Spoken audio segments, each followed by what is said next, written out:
But I think the development of full artificial intelligence will spell the end of the human race. It's a flying object and we don't know what it is. I would hope somebody is checking it out. With the rockets or whatever, but incredibly fast, opposite direction. It was too fast to be an airplane. I'm glad the Pentagon is looking at this, because if it poses a threat, I want them on top of it. Well, the craft generates its own gravitational field. So you said there's lights in the sky? The internet has become the command center for criminals and terrorists. 911, what's your emergency? I need help, please help me! Aliens won't let it happen. That's what we're instructed to say. Roswell, Area 51. Alien kept deep under the ground. 1, 0, 1, 1, 1, 0, 1, 1, 6,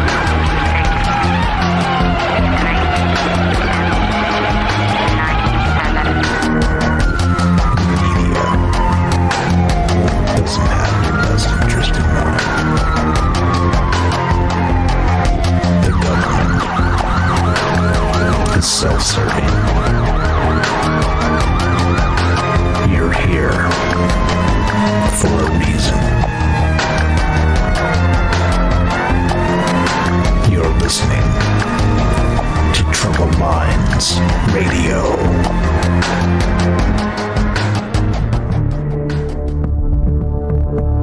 Broadcasting live from a secret bunker just off the extraterrestrial highway. Somewhere in the desert sands outside of Las Vegas. From somewhere in space-time, loosely labeled Generation X on planet Earth.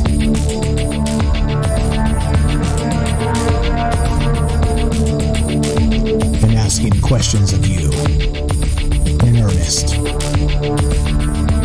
into the digital darkness. Good evening and welcome to Troubled Minds Radio. I'm your host, Michael Strange. I'm here with your co-host tonight, Ash, the reptilian from Mars. And we'd like to say hello to all of you who might also have troubled minds. What's up, guys? It is Wednesday night, and that means this show is live. We do Tuesday, Wednesday, Thursday at 7 p.m. Pacific. And we're live on the Fringe FM. We are streaming live on Facebook, YouTube, and D-Live. We're reading all the chat, trying to keep up with you, because this is a conversation. What is this conversation about? That's right. It's about all the things we're not allowed to talk about, and you know what those things are. Aliens, conspiracy, the paranormal, the government, academia, 24-hour news cycle, propaganda, and the general feeling that we live in the upside down. This show is live. If you want to be part of the show at any point tonight, you can give us a call at 702-957-1037. That's 702-957-1037. You can also join the Discord. We've got a Discord running, which is a chat client. It's a voice client. It's fantastic stuff. Lots of conversation going on there pretty much 24 hours a day. And if you haven't joined that yet, you're missing out. Come meet lots of smart folks that are having a good conversation over there. But we are reading all the chat and doing all that, trying to keep up. So if you want to find the phone number and the Discord link, go to troubledminds.org. That's the official website. Everything is there. And let's tune in to Mars. Let's Earth to Mars. Earth to Mars. Ash, do you copy? Are you there, buddy? Hello, humans. How are you guys doing tonight? Looking good, feeling good, hopefully sounding good, and yeah. I hope it goes as well for you, my fine reptilian friend. We're going to talk about some weird stuff tonight, aren't we? Like usual, a little bit of the maybe juice again.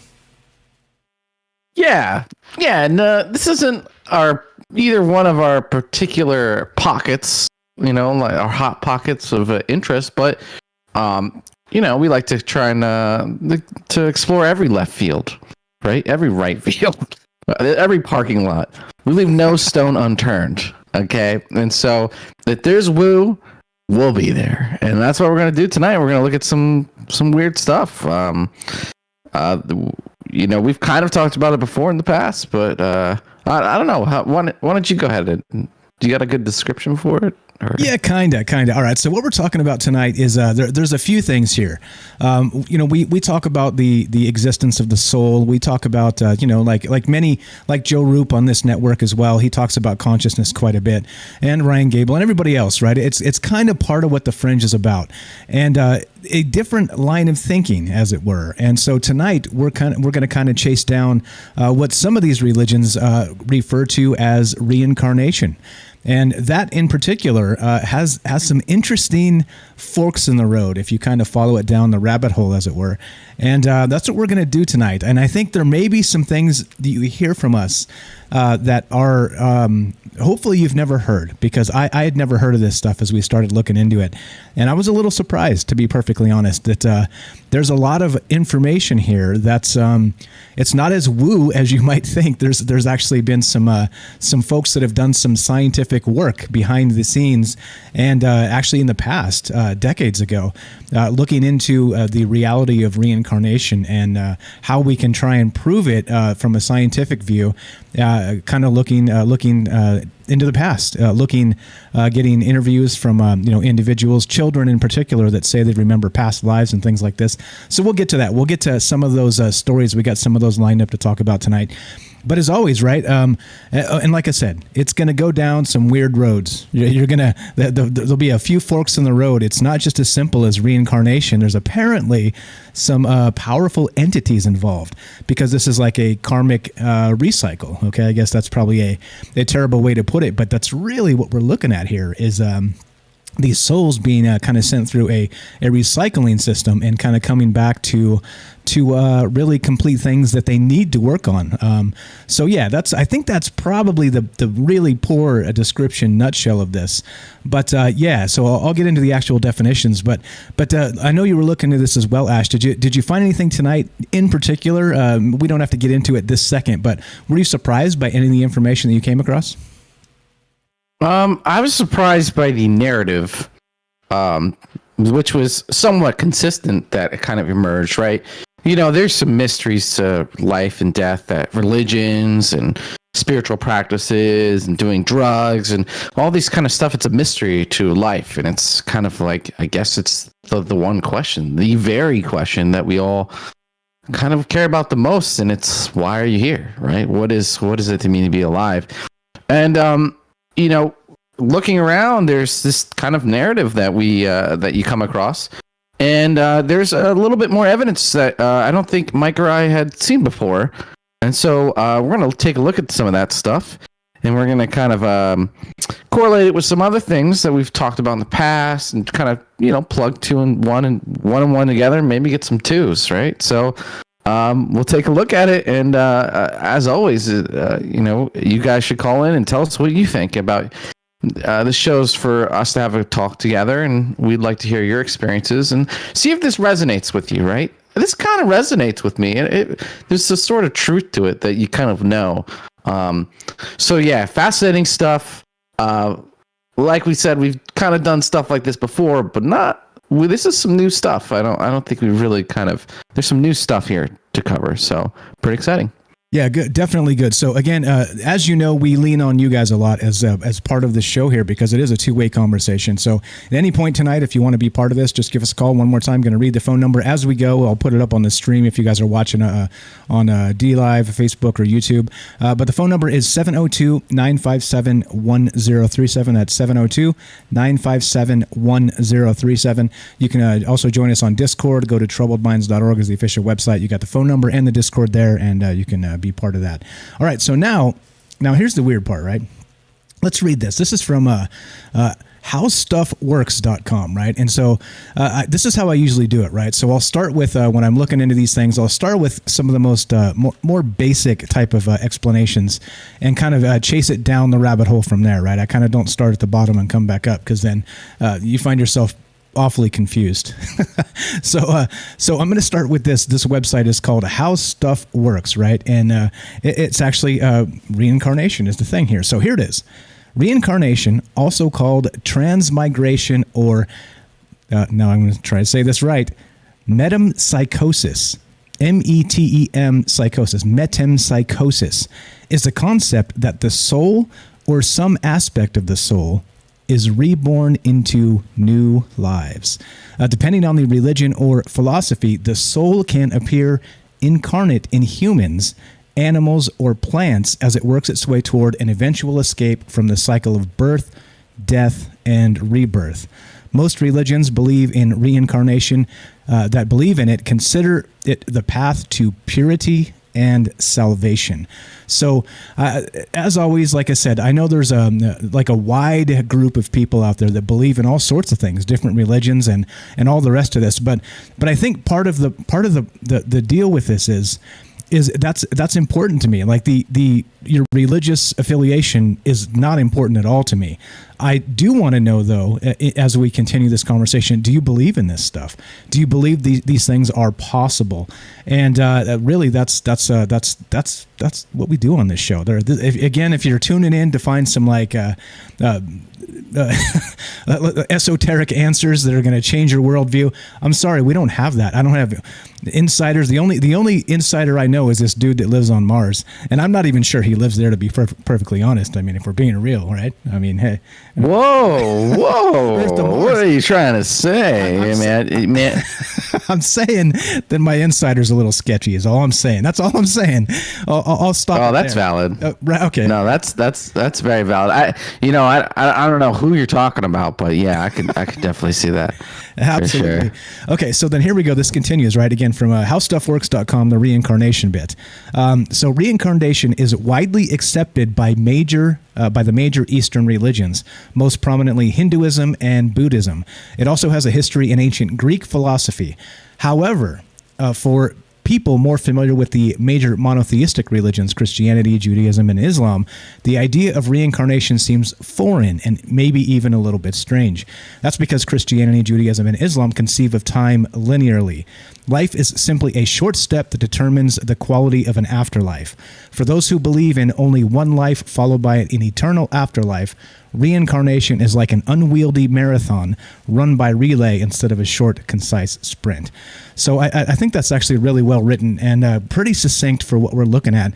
And I think it kind of touches a few of the bases right off the bat.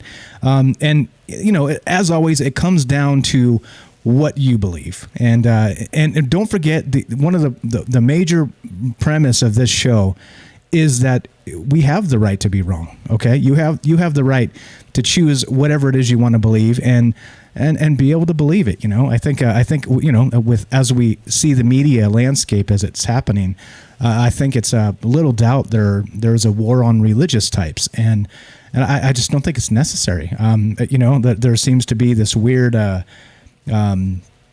I don't know, what would you say? Just a misunderstanding of what it means to be religious for people that aren't religious in particular. So it ends up again more of a division, like a divisionary tactic, right? And I just think it's unfortunate and unnecessary. But yeah, go ahead. No, I see that a lot where a lot of the religions, especially in the Western worlds, kind of have rules and stuff, and these edge cases, these rules that have been kind of created over time are basically causing friction with like the progress, and doing air quotes. And I'm not taking a side. Okay, look, I don't want to take a side. I don't want to throw my ring in the hat on this fight. Okay, but on either side, but there's some friction there, and you know, in a world where anything's worth canceling, right? They're trying to cancel religions and this, and I do see that religions kind of have like this ethics, this moral code, that people are supposed to, a higher power they're supposed to answer to, that's supposed to keep them in check, right? And as that kind of fades away, I just see a lot of lost people, you know, being kind of replaced with technology and stuff like that. Technology, and a lot of people are more into politics, you know, and it's kind of like it's getting a little sketch out here, and it may be a symptom, you know, and it's I don't think you need religion and like a book to tell you exactly what to do, right? You can kind of figure it out to yourself. That's my opinion. But man, it's hard. Life is hard. It's hard to figure out what you're supposed to be doing and what you're supposed to be doing wrong and right. And so, for all of these souls on this planet trying to figure stuff out all at the same time, it can be pretty pretty chaotic. And I think a lot of religions are kind of getting swept by the wayside and demonized and kind of like labeled old hat, and like the young people, they know better and whatever. And I think that's a mistake. I think regardless of whether you think they have something wrong or right, it's thousands of years of wisdom that we can draw from. And if we cast aside our history and our culture and all that stuff, it's, we're kind of asking for it. Yeah, and it just like I said, this show is apolitical as possible, as agnostic as possible, meaning that we just don't care what you believe religiously, and hope you believe in something. I think believing in something is better than believing in nothing. So there you go. There's our soapbox moment for the evening. Until later, because I'm sure another one will come up. But okay. Oh yeah, no, we're gonna get calls for sure. That's true. We're gonna get calls. So I was trying to be pleasing to all sides. I was attempting my political moment, so I don't know if I tiptoed the line good enough, but yeah, there you go. So are you running for Supreme Chancellor of Mars one day? Are you practicing? Yeah, I'm just gonna keep my head down and play by the book as long as I can until I can literally just openly take over, and just rule with an iron fist. Start the death camps.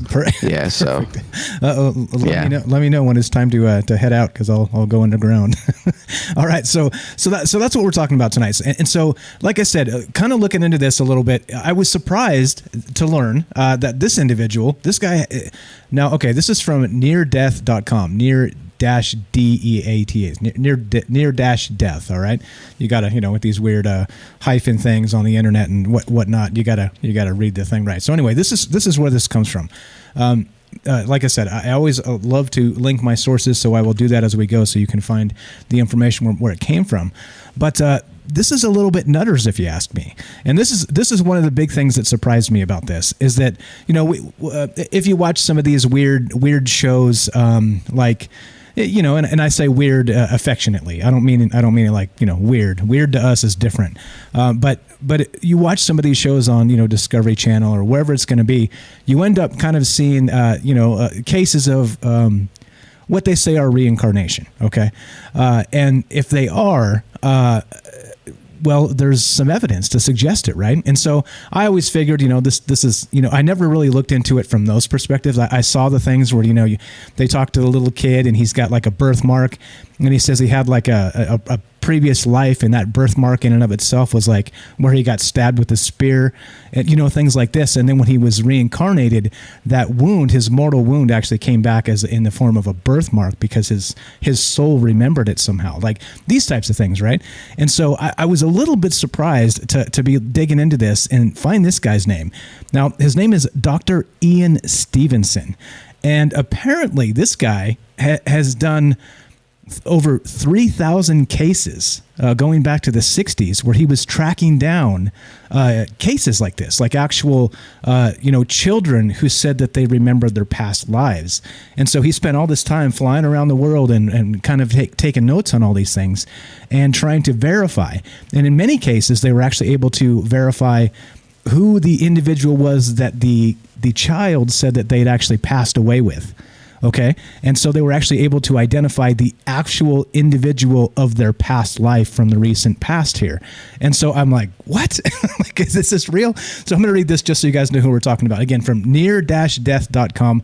There's a lot of work on this guy if you haven't read it out there. But Ian Stevenson is the guy's name. And here it goes. He was born 1918, passed away in 2007, was a psychiatrist who worked for the University of Virginia School of Medicine for 50 years. He was chair of the Department of Psychiatry from 1957 to 1967, the Carlson Professor of Psychiatry from 67 to 2001, and a research professor of psychiatry from 2002 until his death. He was also the founder and director of the University of Virginia's Division of Perceptual Studies. Now, this sounds very Ghostbusters. You guys seen Ghostbusters with Bill Murray and the parapsychology stuff? Well, his Division of Perceptual Studies investigated parapsychological phenomena such as reincarnation, near-death experiences, out-of-body experiences, and altered states of consciousness. So, like I said, it seems like it seems like there's actually been some scientific work done on this, like I said, which surprised me. Many times, as we're aware, the media doesn't play kindly to woo-woo, to new age anything, to religious anything.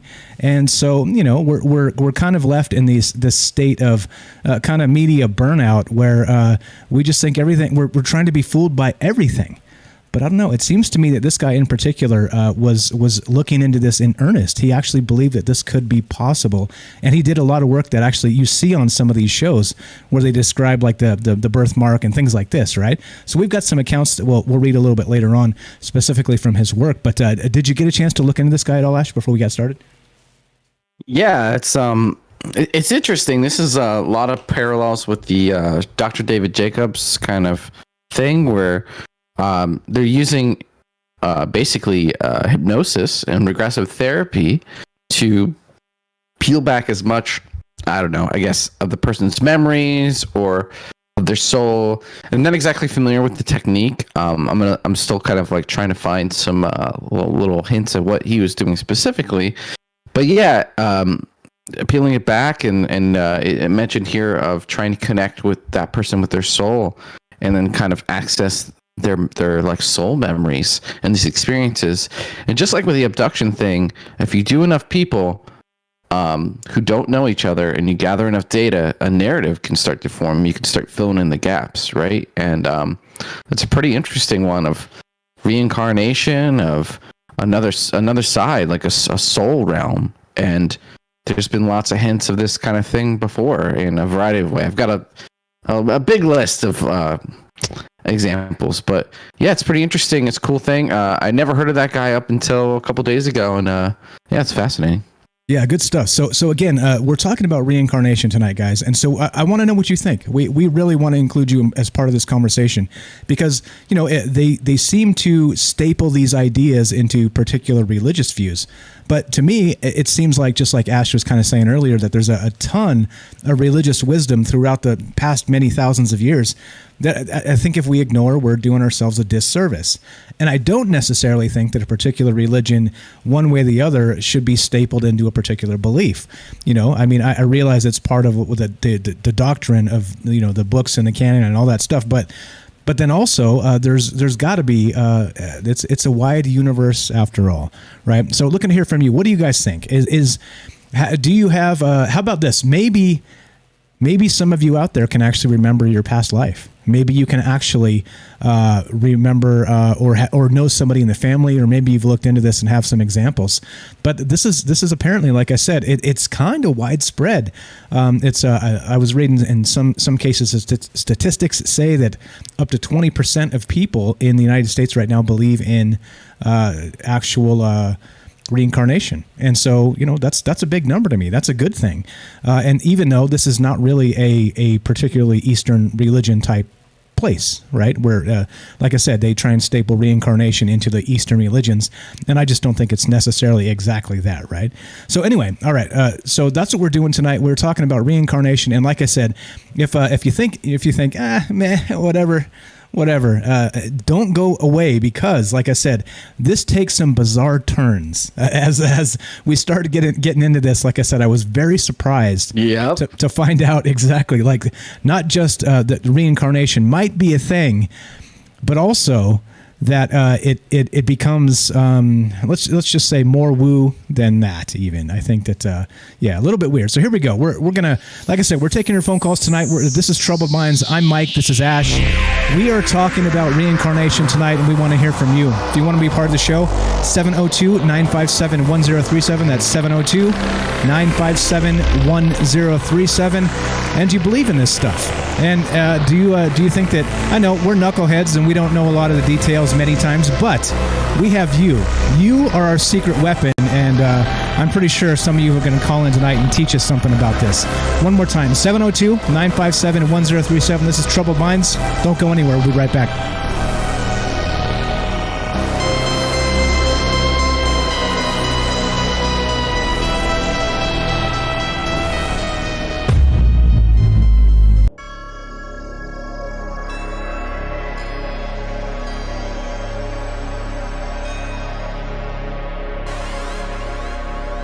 Welcome back to Troubled Minds Radio.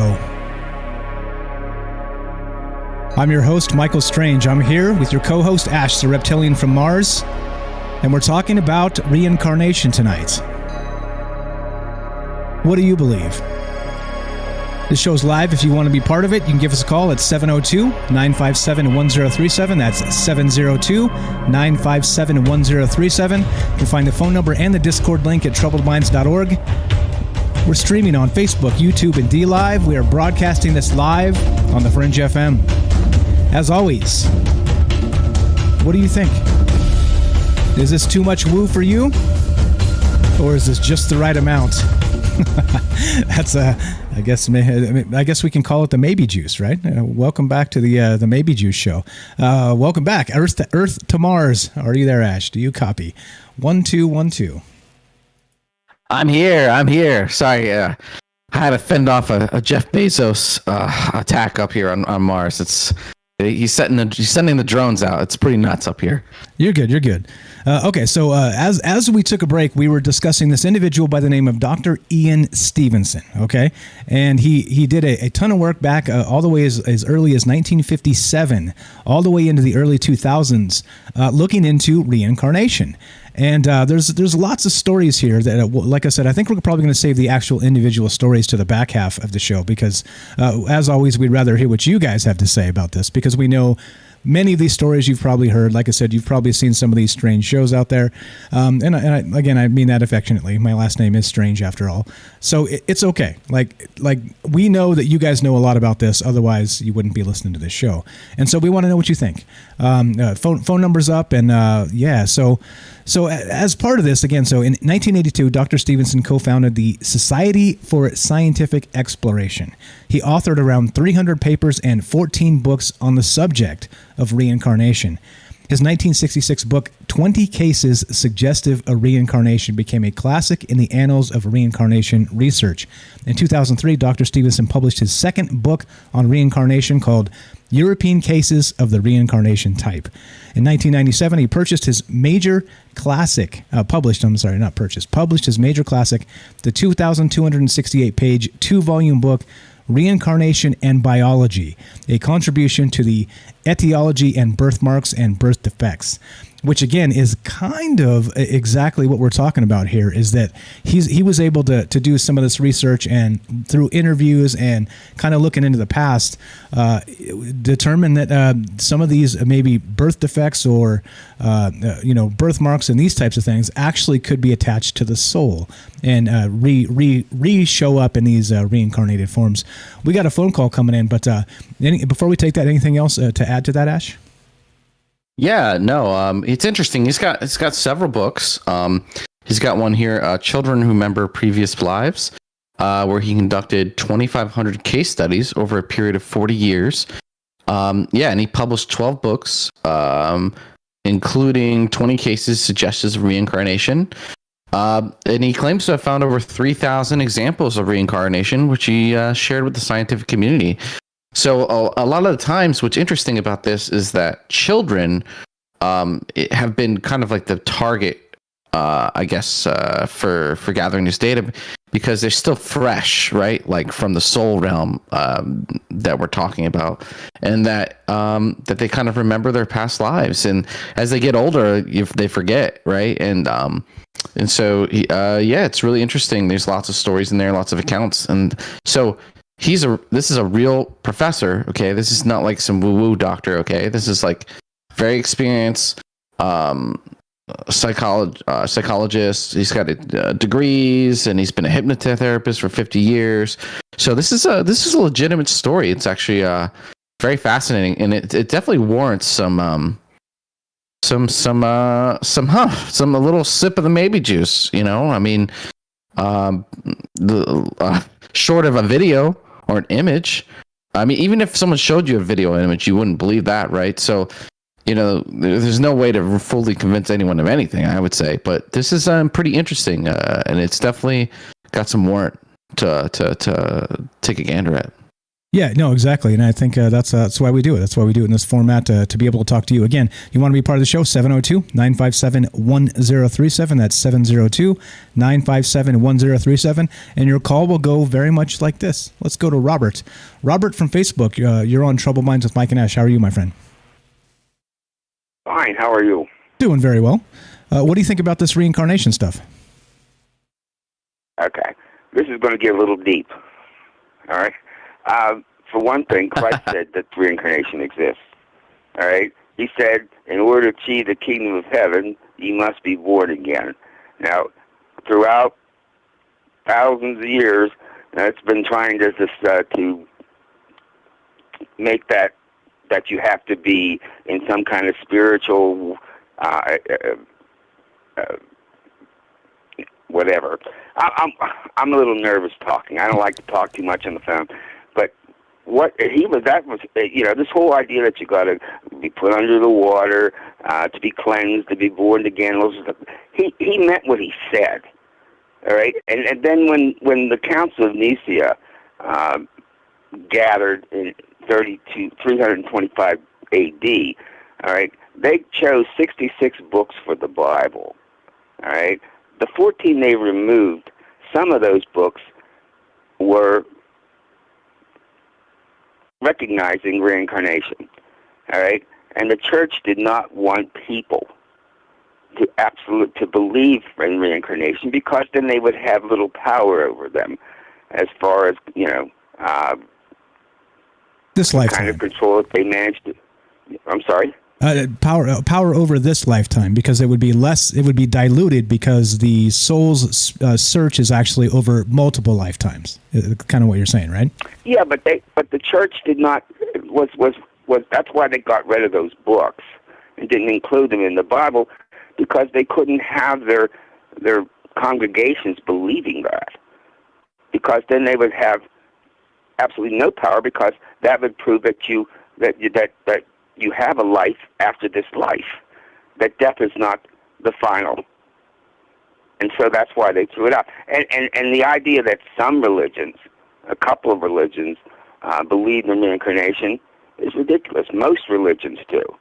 Most religions. The only religion really that does not deal with it is the Christian religion.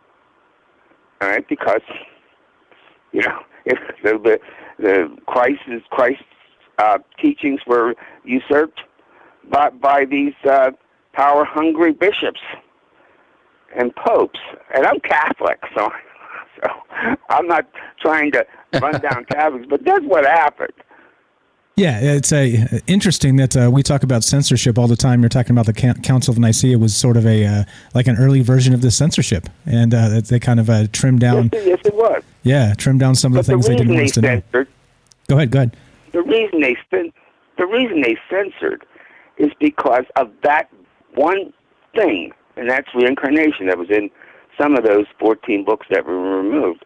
Right? The whole concept of reincarnation was that they were terrified by, because they could not. They knew that disputed the idea that when you die, you go into some kind of purgatory, or you go to hell, or you go to wherever. That death is final until the resurrection.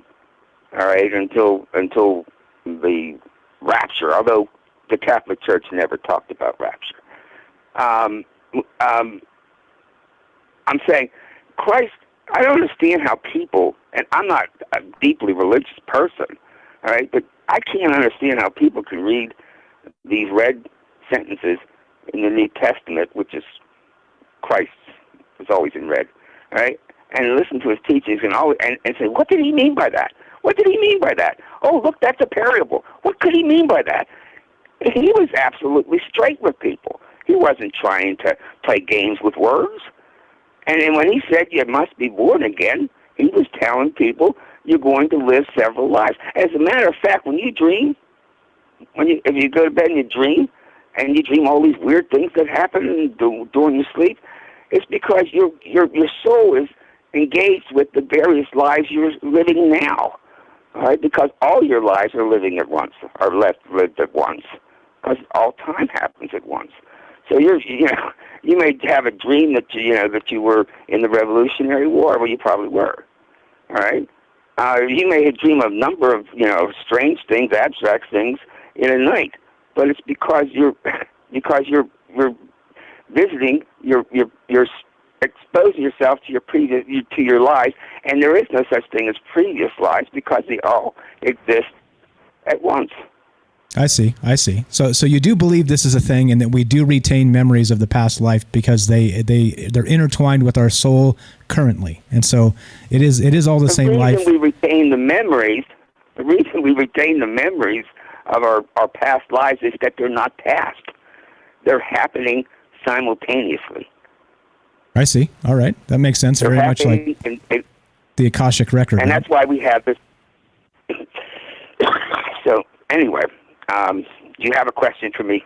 Yeah. I've run out of things to say. No problem. You said lots of fantastic things. So you do believe this is true, and so at least not as it's written. There's no question. No question. Okay. There's no question in my mind. Okay, No question.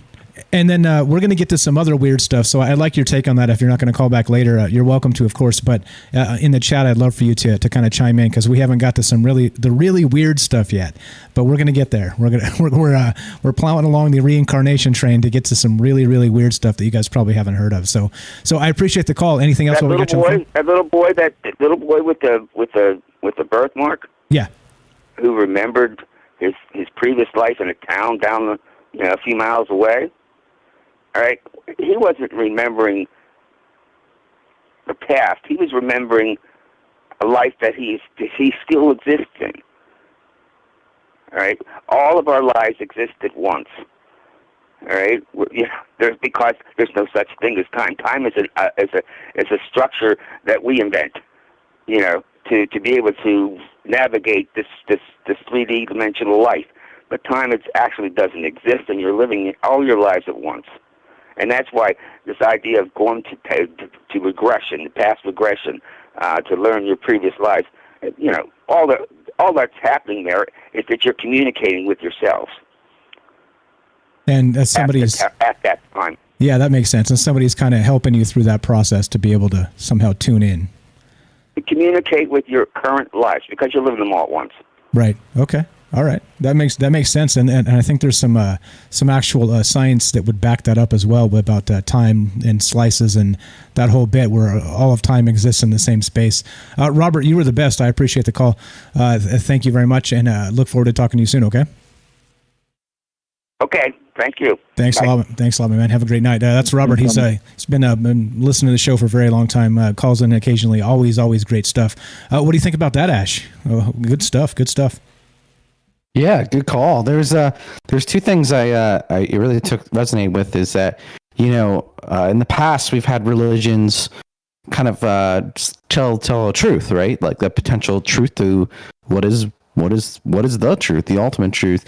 And over time, like humans and our structures and our systems kind of corrupt these things, right, to gain control over them. And I believe that does happen, and you see that. The Bible has been rewritten a ton of times, and like King James threw a bunch of stuff out, and so the winners rewrite history, and so who knows what was originally there, and you kind of have to like read in between the lines for yourself to find the truth, Yeah, and that's fascinating. And then what was the other thing he said? Oh, living multiple lives. Yeah, like there's a lot of people on the planet. Are they just making a new soul, throwing a person on there, and then that's it, like a one and done? There's too many people, and so it would make sense that like people are reusing their souls and reincarnating, but also probably based on whatever this kind of soul stuff is and what it's possible, you could be living like a dozen lives here on Earth. I mean, I've met people who are just like other people. It's like really weird. Or like, have you ever met a kid and the kid just has a personality it comes from nowhere, or like an old soul? You know what I'm saying? Like just feel like just feel like we had nobody around had anything to do with that kid being the way he is. That's kind of how he was. and even brothers and sisters can be alike, but they can be so very different. And so, yeah, I think there's something here. I think there is a truth, and I think this is going to resonate with a lot of people calling in. And and as we move along, like Mike said, it gets a little weirder. And so this kind of thing, this reincarnation, shows up in a lot of religions, right? So he mentioned it used to be in Christianity or Catholicism. In the Law of One material, that's kind of like the Egyptian sort of stuff. Monks and the monks, like when their soul bodies and their rainbow bodies sleep, like this is a common thread in a lot of religions, and it's been popping up for a long time. Exactly. And so we kind of started this segment talking about this doctor named Ian Stevenson that as far back as 1957, he was doing actual scholarly work and shared this with the scientific community. And of course, right, when you're talking about paranormal stuff, people just laugh you off the land or whatever's going on here. So, I can only imagine the guff this guy took for asking these questions, but somebody's got to do it, right? I mean, that's what science is about. And it's not just, to kind of crap on ourselves. We read this stuff on the internet. We're standing on the shoulders of giants in many cases. And it's not that we're just not as amazing as these people. That's what I'm saying. And again, Dr. Ian Stevenson was one of them. Now here's some interesting things that we were talking about, and this is exactly from the website again, near-death.com, and it's talking about Ian Stevenson. Now, during his original research into cases involving children's memories and past lives, Dr. Stevenson did note with interest the fact that these children frequently bore lasting birthmarks which supposedly related to their murder or the death they suffered in a previous life. Stevenson's research into birthmarks and congenital defects has such particular importance for the demonstration of reincarnation, since it furnishes objective and graphic proof of reincarnation superior to the often fragmentary memories and reports of the children and adults questioned, which, even if verified afterwards, cannot be assigned the same value in scientific terms. And I think that's, again, like I said, when we get into some of these stories, as we keep on trucking tonight, that's a little bit, I mean, you can verify these things, right? So first you talk to the kid, you interview the kids, that say they remember their past lives, and then they describe these things, and then they actually tell you how they passed away. And in many cases, he actually found that they had birth defects kind of matching their mortal wounds or birthmarks in the exact same places where these things happened.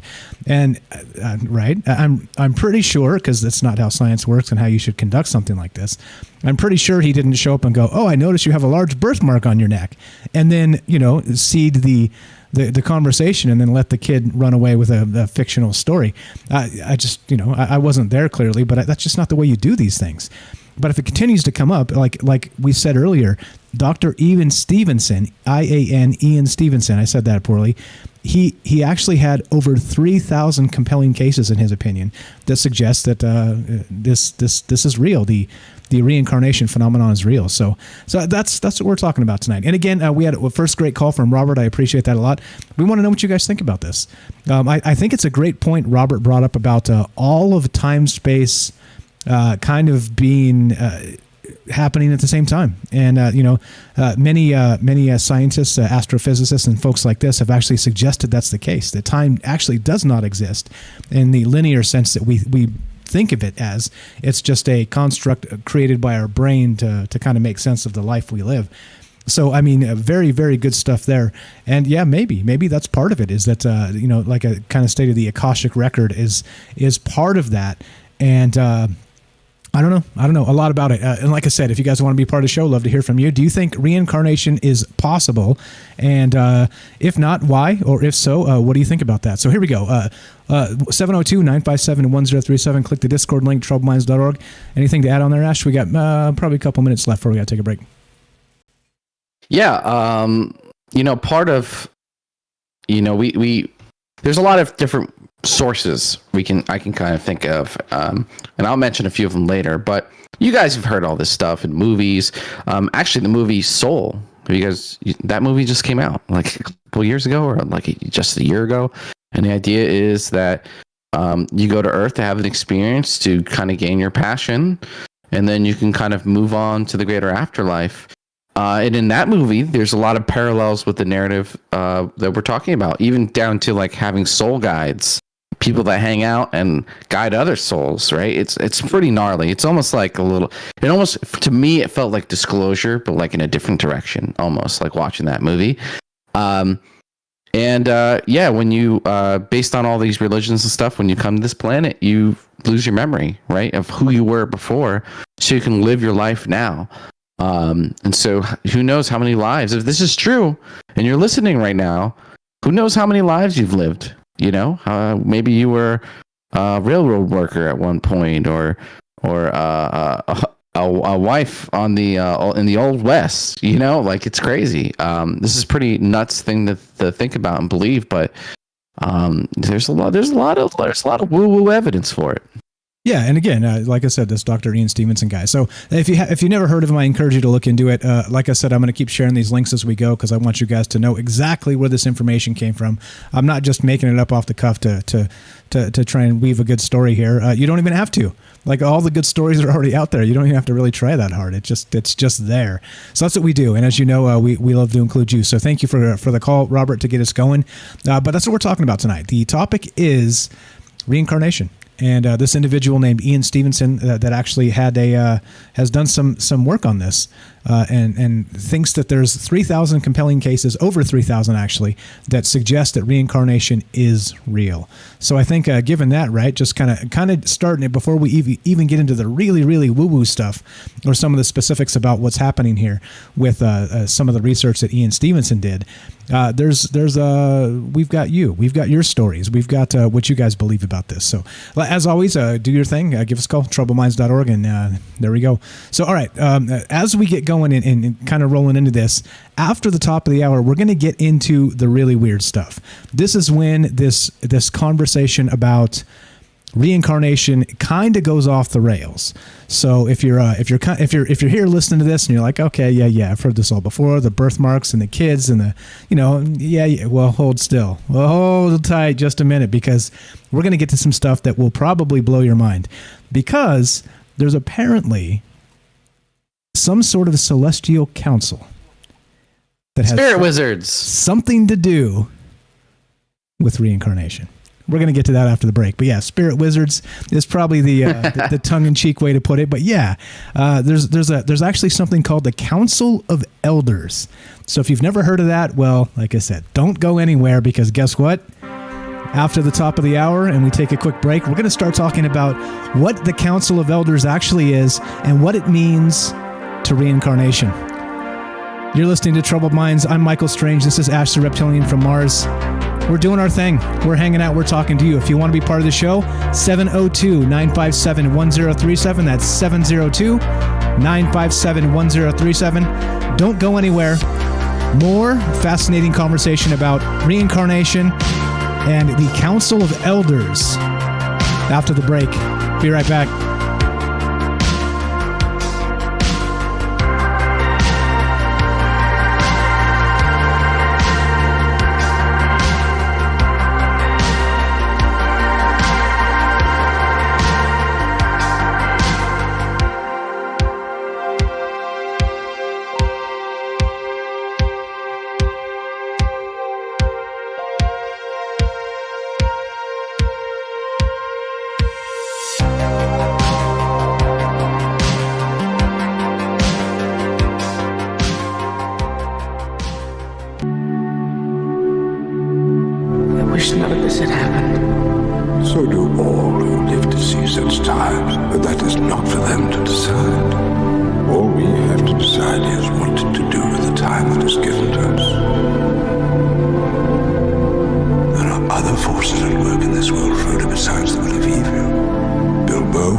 Somewhere in space-time, loosely labeled Generation X on planet Earth.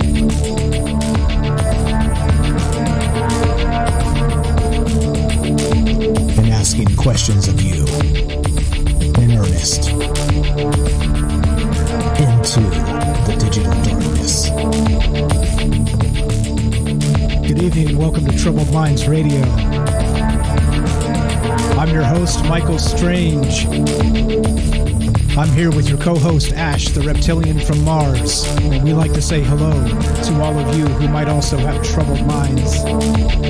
What's up, guys? It is Wednesday night, one of the nights we get together and talk about all the things we're not allowed to talk about. Tuesday, Wednesday, Thursday, 7 p.m. Pacific is when we start. And the things we're not allowed to talk about, you know what they are.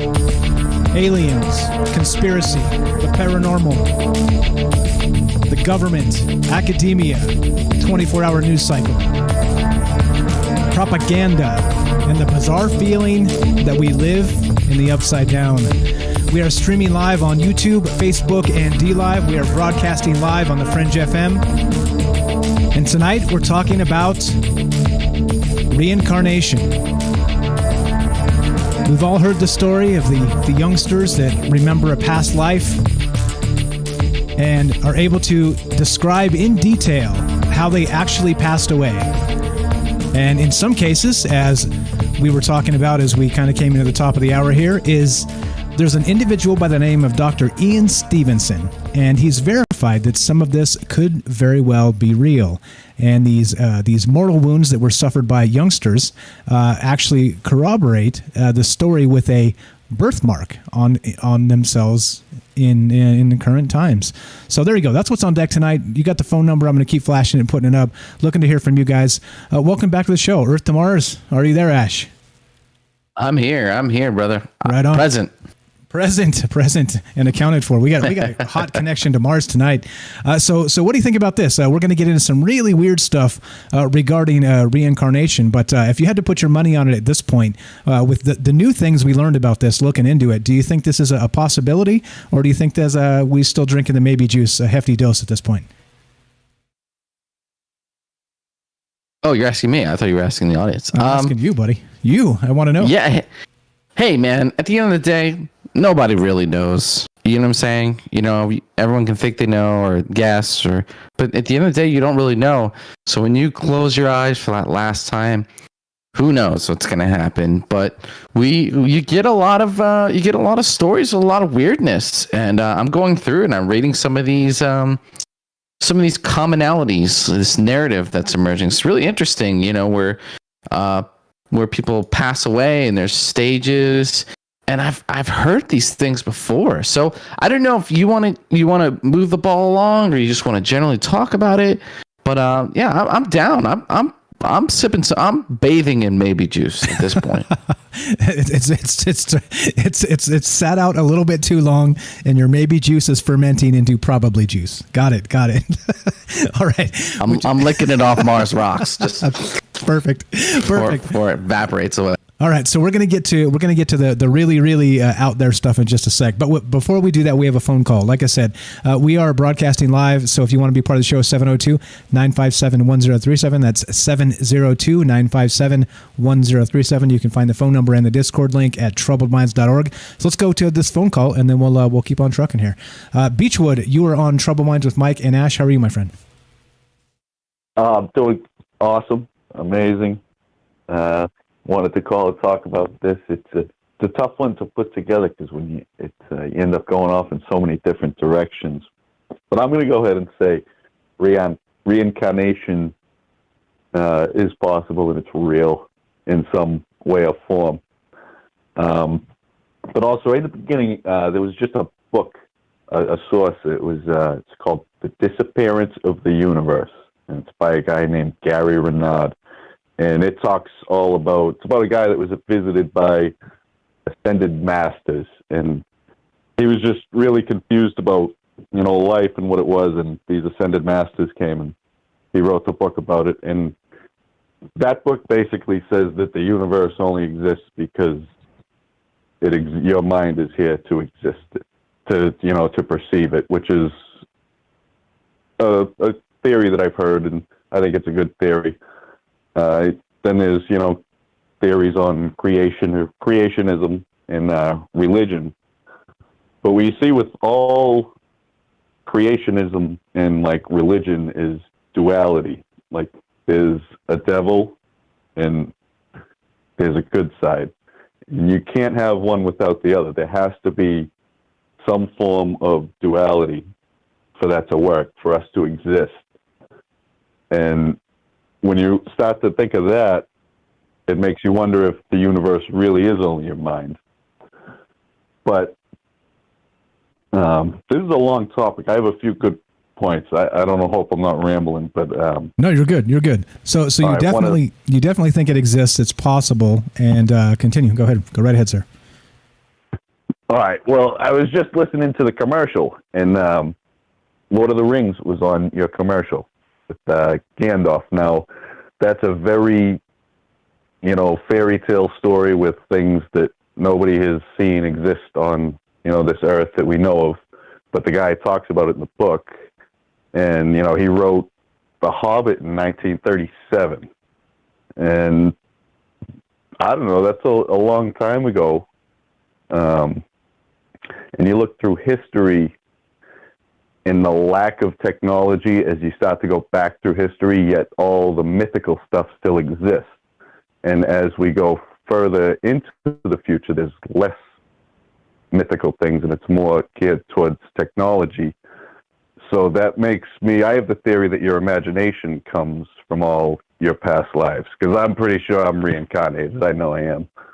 But with duality, with reincarnation, is it reincarnation or is it damnation?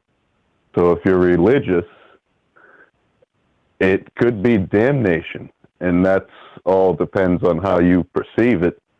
And when I went through my experience in the mental institution, I was in the hospital, and it was one of the few times like I felt real, like it was a weird fear that I woke up and I said, we are dead. Like maybe we are actually dead. This isn't the good life.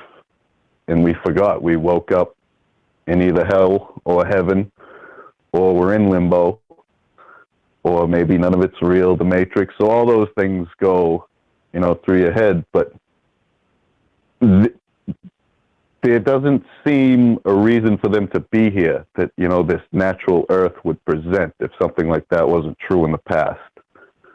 And I want to know why we're conditioned to do that and think like that. If it's, just boredom or entertainment. But I find that really cool. And then, all right, let's see. I kind of lost my train of thought, but that's okay. You got me, man. You got me. Any comment on that, Ash? Well, we got Beechwood collecting his thoughts. No, Beechwood, I empathize with you. It's kind of the same for us. You take a peep into this kind of subject, and then all of a sudden you're in left, right field, all over the place. It's hard to kind of to focus on the exact single point of the thing. It's tough, especially with a topic like this, right? That's kind of out there. You said there's some interesting things that consciousness is the primary, potentially consciousness, and this is kind of like scientists are finding this out, that consciousness is real, and that this world, like this is bullcrap. Like this is like not real. This consciousness is kind of the master, and the world that we reside in is kind of like is the fake, the simulation or whatever. And some people think maybe this world is kind of like hell. Like you said, maybe it's death, right? Maybe it's hell. Because you have to consume to survive. There's a lot of suffering here, and you got to overcome it. And so it's kind of like built to kind of like as a gauntlet to some degree. And I really loved what you said about fairy tale stories with Lord of the Rings and how he did a bunch of research. We're going to be talking about spirit wizards in a second here, and a lot of that stuff resonates.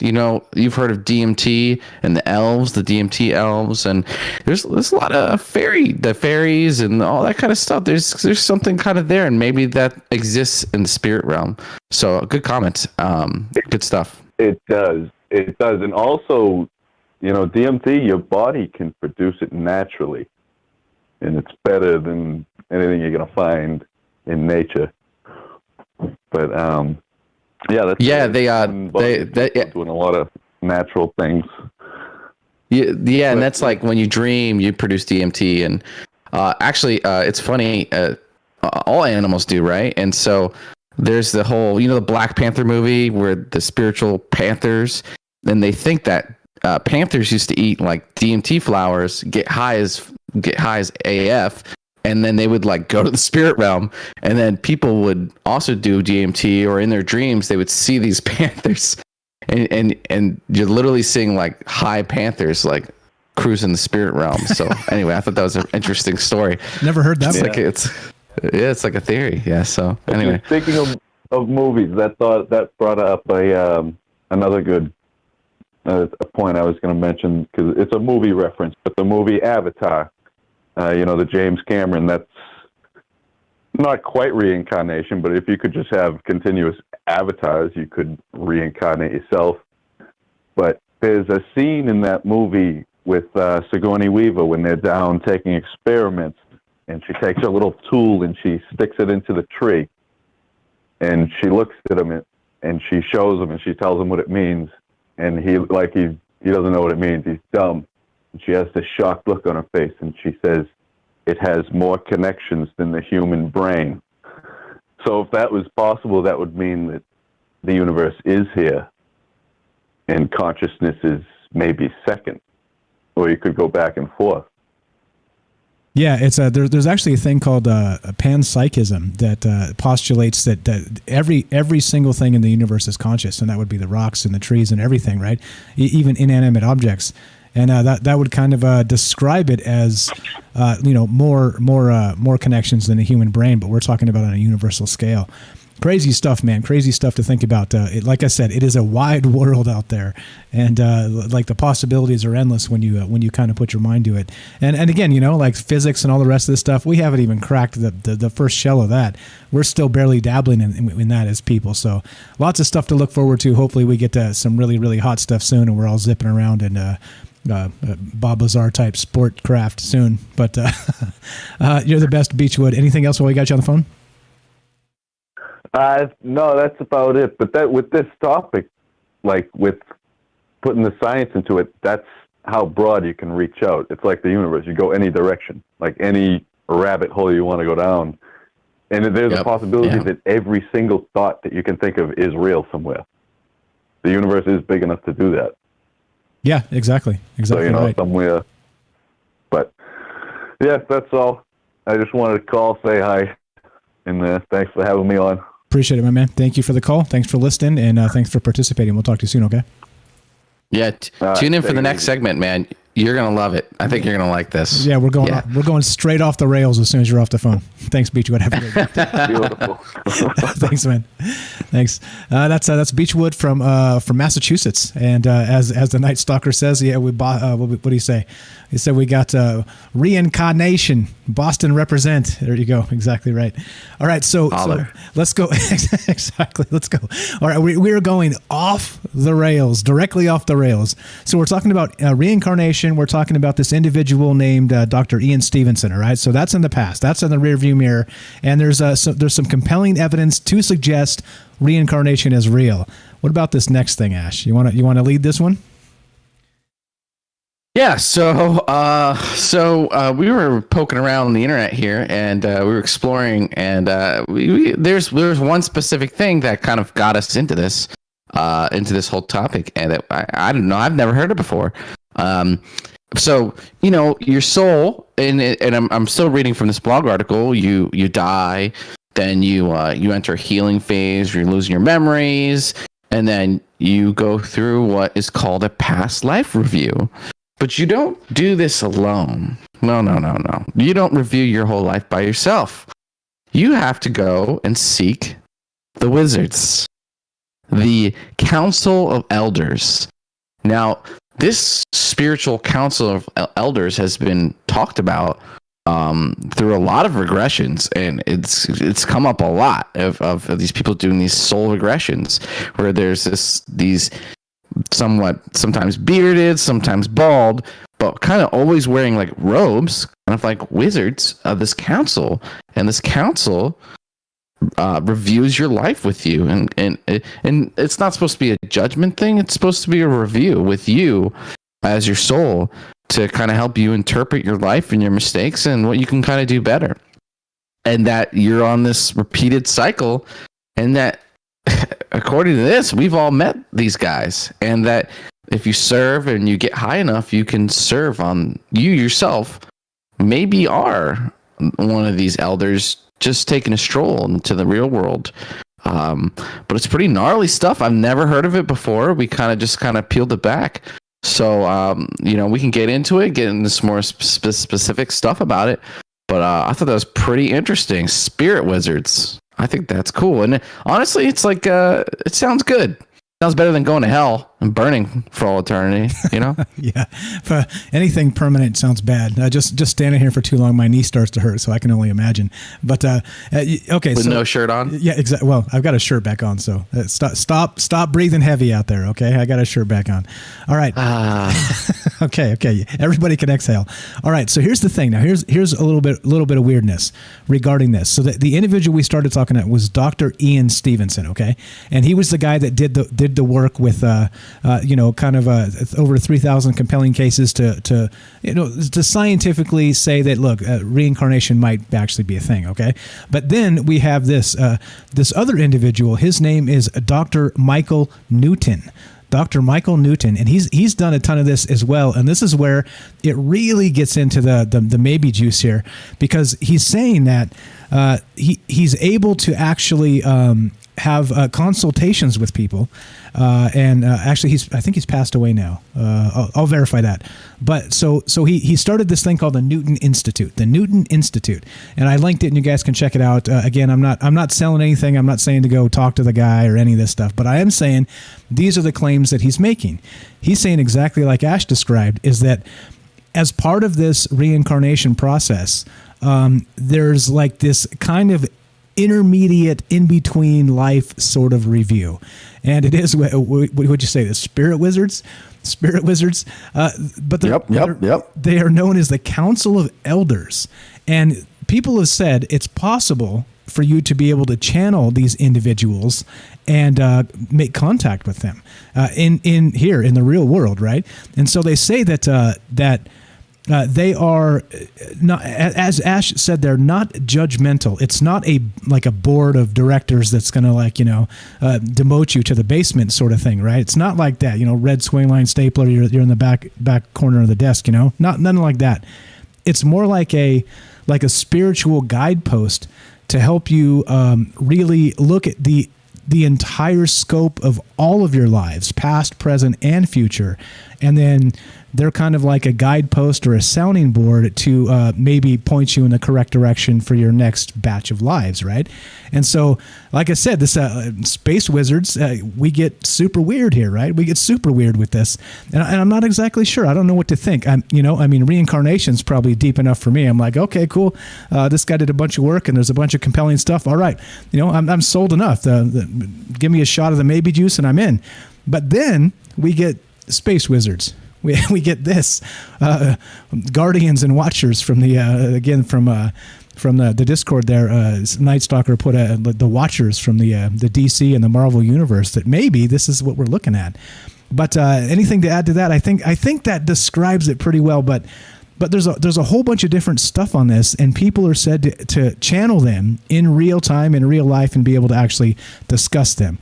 Yeah, I got that. Gotcha. 57 seconds. Okay, so I got this video I'm going to play, but go ahead and set this up, Ash. Talk about this dude, Open Your Reality guy, and then I'll set this up. 57 seconds into this video. Go ahead, sir.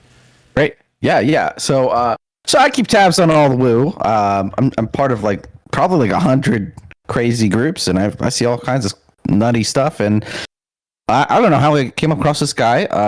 This guy's YouTube channel is called Open Your Reality, so we definitely want to give a shout out because he put us onto this, and we're gonna listen to this guy talk about the Council of Elders and who are they. So we'll drop a link in the chat. Take a look at this.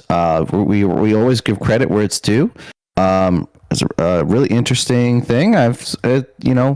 I have a massive ADD these days, and it's hard to keep my attention. I was Council of Elders.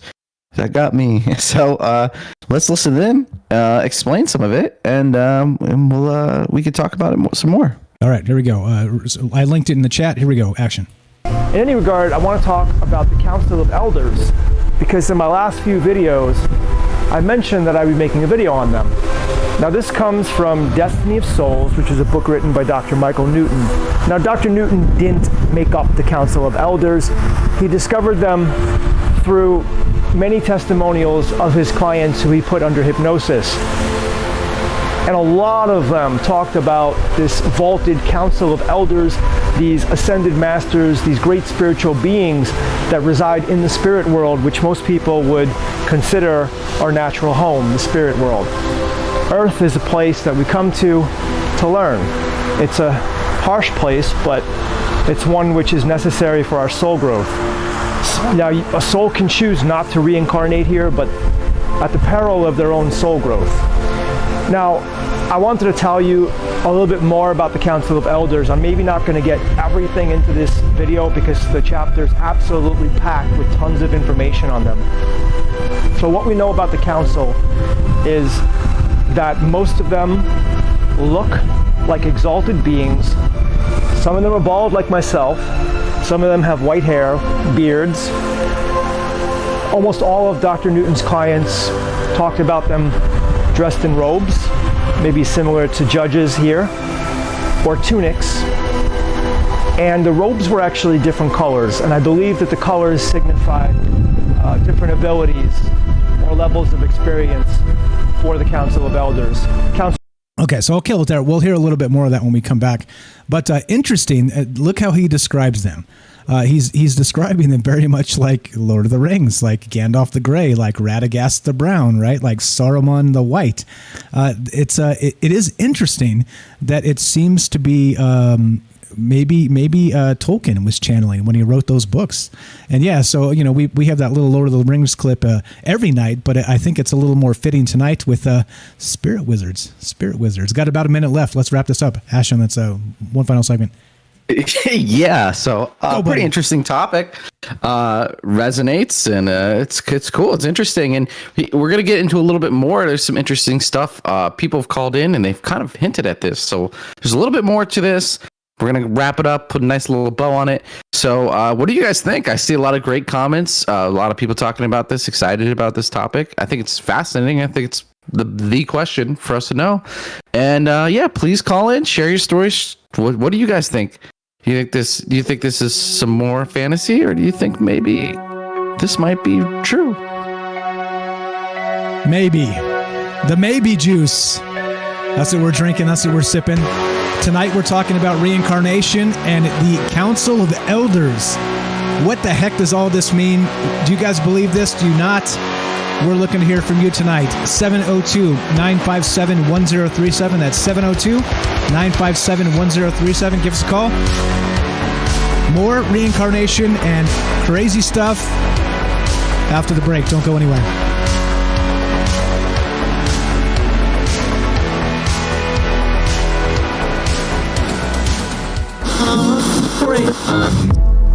The truth is out there, and so are we. KTLK, Digital Broadcasting, The Fringe FM.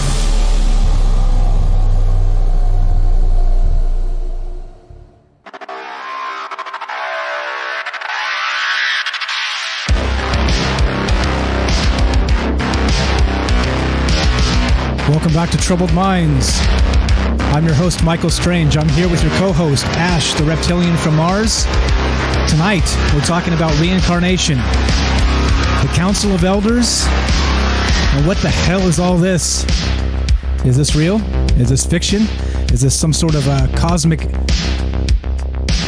conspiracy, let's say? I have no idea. Looking to hear from you. We're streaming live on Facebook, YouTube, and D Live, broadcasting live on the Fringe FM. And You want to be part of the show tonight? 702-957-1037. That's 702-957-1037. And if you want to be part of the show without using the long distance, that's a 702 area code. Of course, Las Vegas, that's where we're streaming from. If you want to be on the show with Discord, we have that running as well. Go to troubledminds.org, click the Discord link. Phone number is also on the top of the website, so you don't have to remember it.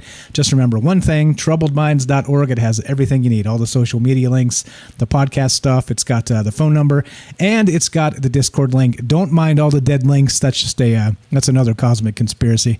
We're still working on that. Welcome back to the show, Ash the Reptilian, Earth to Mars. Are you there, buddy? I am present. Right I'm on. here, Right ready on. to go. We're So- ready to talk about spirit wizards. Okay, so let's get back to those spirit wizards now. Interesting parallel, right? So we have these, the Council of Elders, they're called, as we're told, okay? And so they're somehow like spiritual guides. And it's not judgment, it's not burn in hell, it's not purgatory, it's not something like this. It's a way to get... if you believe in the transcendent spirit that goes from through many lifetimes and then eventually escapes the cycle, that's what actual reincarnation's about. But then there's supposedly, as you call them, these spirit wizards, and Gandalf or Radagast or Saruman the White, right, from Lord of the Rings, oddly enough, different colored robes and long white beards and things like this, that help this Council of Elders supposedly help guide the wayward spirits to their freedom, to their everlasting end of the journey, right? I was going to go a little deeper and get into some really weird stuff like the Egyptian Book of the Dead and stuff and try and link it that way, but I don't know. I think we got enough of a handful and a mouthful with this right here, so probably wasn't necessary, but I think there's probably some connections with that. But yeah, so what else about this these spirit wizards do you think we need to know?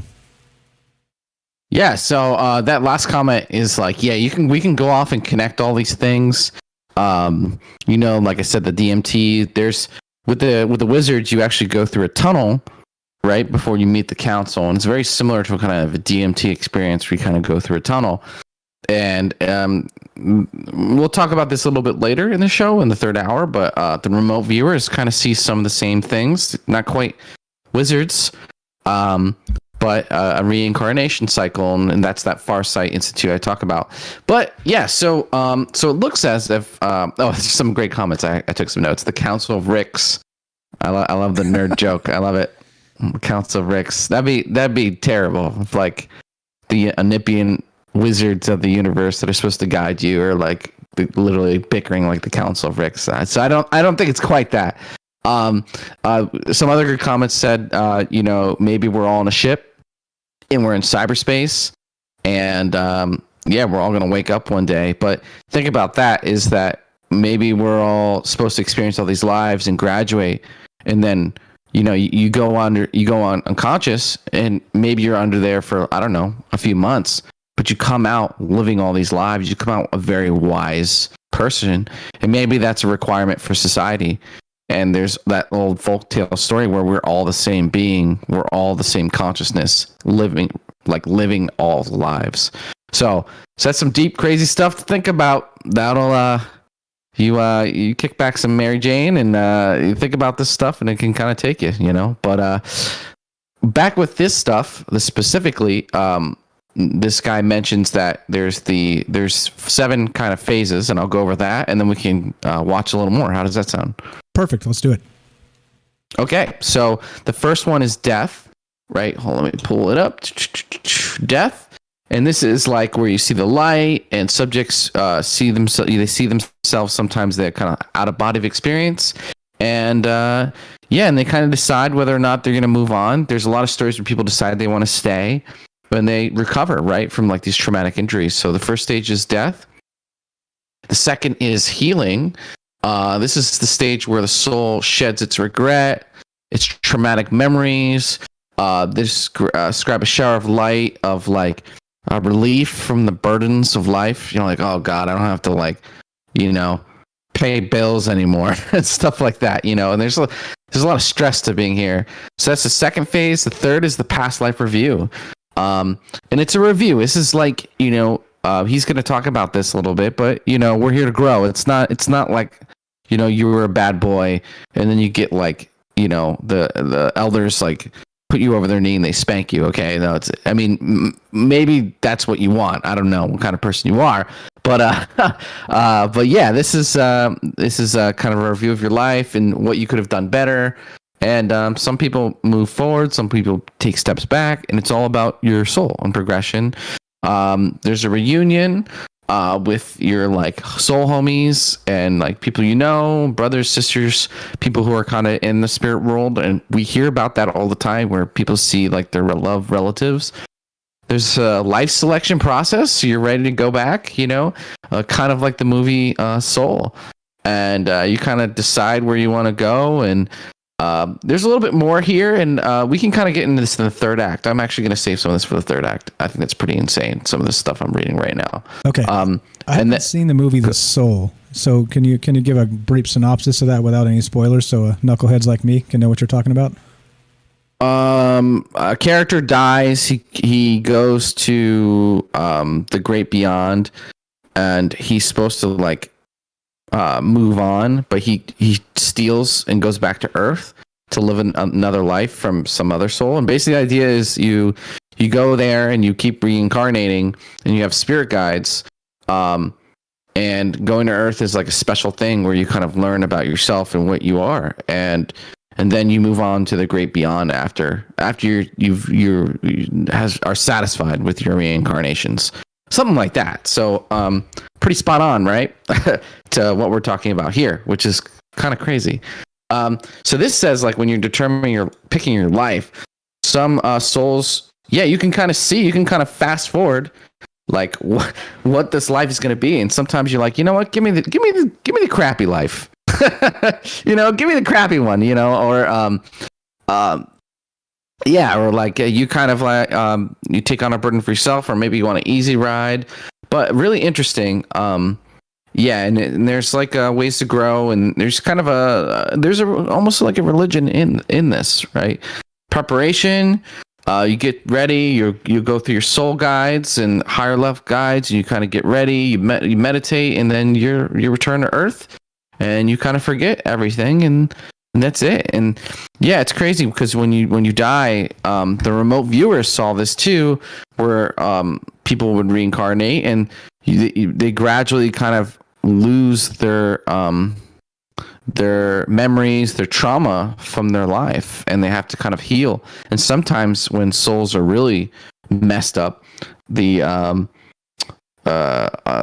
helpers have to come and kind of like help them heal, like help with them, right? So I hear this in a lot of different places, so this is really interesting. So, and again, this is Michael Newton, PhD, and this is from his book Journey of Souls, a case study of life between lives. What do you think about that? Yeah, so that's the other guy. So we got two guys we're talking about tonight, and the first dude again, he was Dr. Ian Stevenson, and then the next guy is Dr. Michael Newton. Ian Stevenson, now he's the guy who actually did some work on actual reincarnation and trying to do scientific experiments and figure out if it's real or not. And this other guy, Dr. Michael Newton, he's actually the individual that is really putting forward this idea of these spirit wizards, right? The Council of Elders, as they're called, which supposedly keep a spirit in line. And it's not just, like we talk about in a linear fashion with religion and, one life and here's your shot and, eternal damnation if you blow it, or eternal salvation if you get it right. It's not like that. In this worldview, this universal view, it means that our soul continues to progress after death and is even reborn and kind of recycled into the situation with the help of these elders, the Council of Elders. Actually, like I said, that this is really the idea that got us onto this, because reincarnation in and of itself, it's like some people believe it, some people don't, right? And so you're like, I don't know, is it a good thing to talk about? Maybe, right? But maybe not. But then we found the Council of Elders, and we were like, oh, hell yeah, we're talking about this now. Because, right, it definitely adds an interesting layer to this. So let's go back to that video. Now, this is the individual that's got a YouTube channel, and the channel is called Open Your Reality. I'll link it as usual. But we heard the first part where he was describing the Council of Elders. So let's play another minute or two with this, and then we'll wind this up with the final segment. And we are still taking your phone calls. We got time for you if you want to be part of the show. 702-957-1037. That's 702-957-1037. Troubledminds.org. That's the only thing you need to remember. The Discord link is there. The phone number is there. And you can be part of the show that way. Here we go. Let's go back to this guy. Open Your Reality, his YouTube channel, and this is what we're talking about. The Council of Elders. He's explaining what it is and action. Council of Elders, also known as the Wise Ones, or the Older Ones, or the Venerable Beings, or the Sacred Masters. These are the people, or I should say, these are the beings who we see after we finish an incarnation, and sometimes right before we start another incarnation. And these beings are not perfect. Nobody is perfect and done, according to Tom Campbell, and even to some of the souls that Dr. Newton interviewed, or I should say, put under hypnosis. Now, the Council of Elders is the most advanced spiritual beings that souls will encounter in the spirit world. Souls are aware of a higher presence, but mostly as a form of light. And souls really don't know much about it. It's interesting, but Dr. Newton had a level 5 soul who he said was his most advanced patient. And this soul got closer to understanding the presence than any other soul he had ever put under hypnosis. And this soul said it was almost like it wasn't God, it wasn't the supreme power, but it was like a collection of many consciousnesses into one. And this was a purple light from above. Everyone in the spirit world could feel it, but it never really communicated with souls. It just gave off this feeling of love and peace and serenity. And this light was also present during the time of the soul's meetings with the Council of Elders. So let me just explain. After somebody dies, and there's Okay, I'm going to stop it there. It's a little dense, right? The stuff he's talking about. So we'll get back to this in just a sec. After somebody dies, we'll continue with that. But anything you want to chip in there, Ash, real quick before we get back to this video here?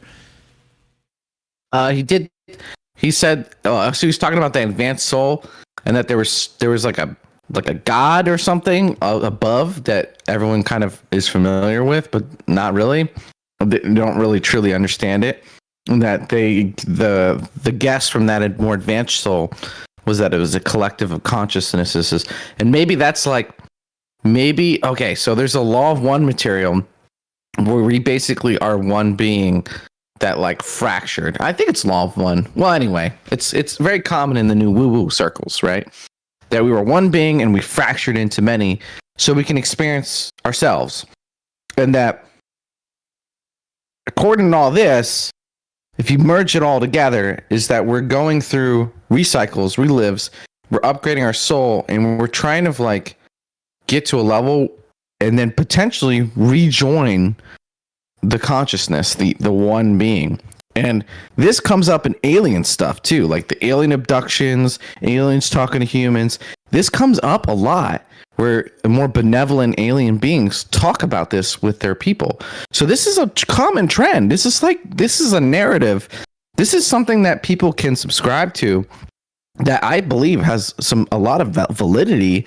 I mean, you can believe other things, and I think that's valid too. There's lots of paths to like what you believe. So, but this is an interesting one. There's some information. It pops up in religions in a lot of different ways. So anyway, pretty gnarly, right? That we're like all reincarnating, we're leveling up, and then eventually we can kind of like go to the next level and potentially rejoin ourselves, the greater being.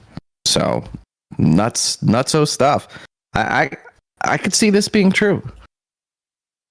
And I'm with you. Like I said, you had me with the maybe juice at the first part of this. Now the second part, I'm not so sure about the Council of Elders.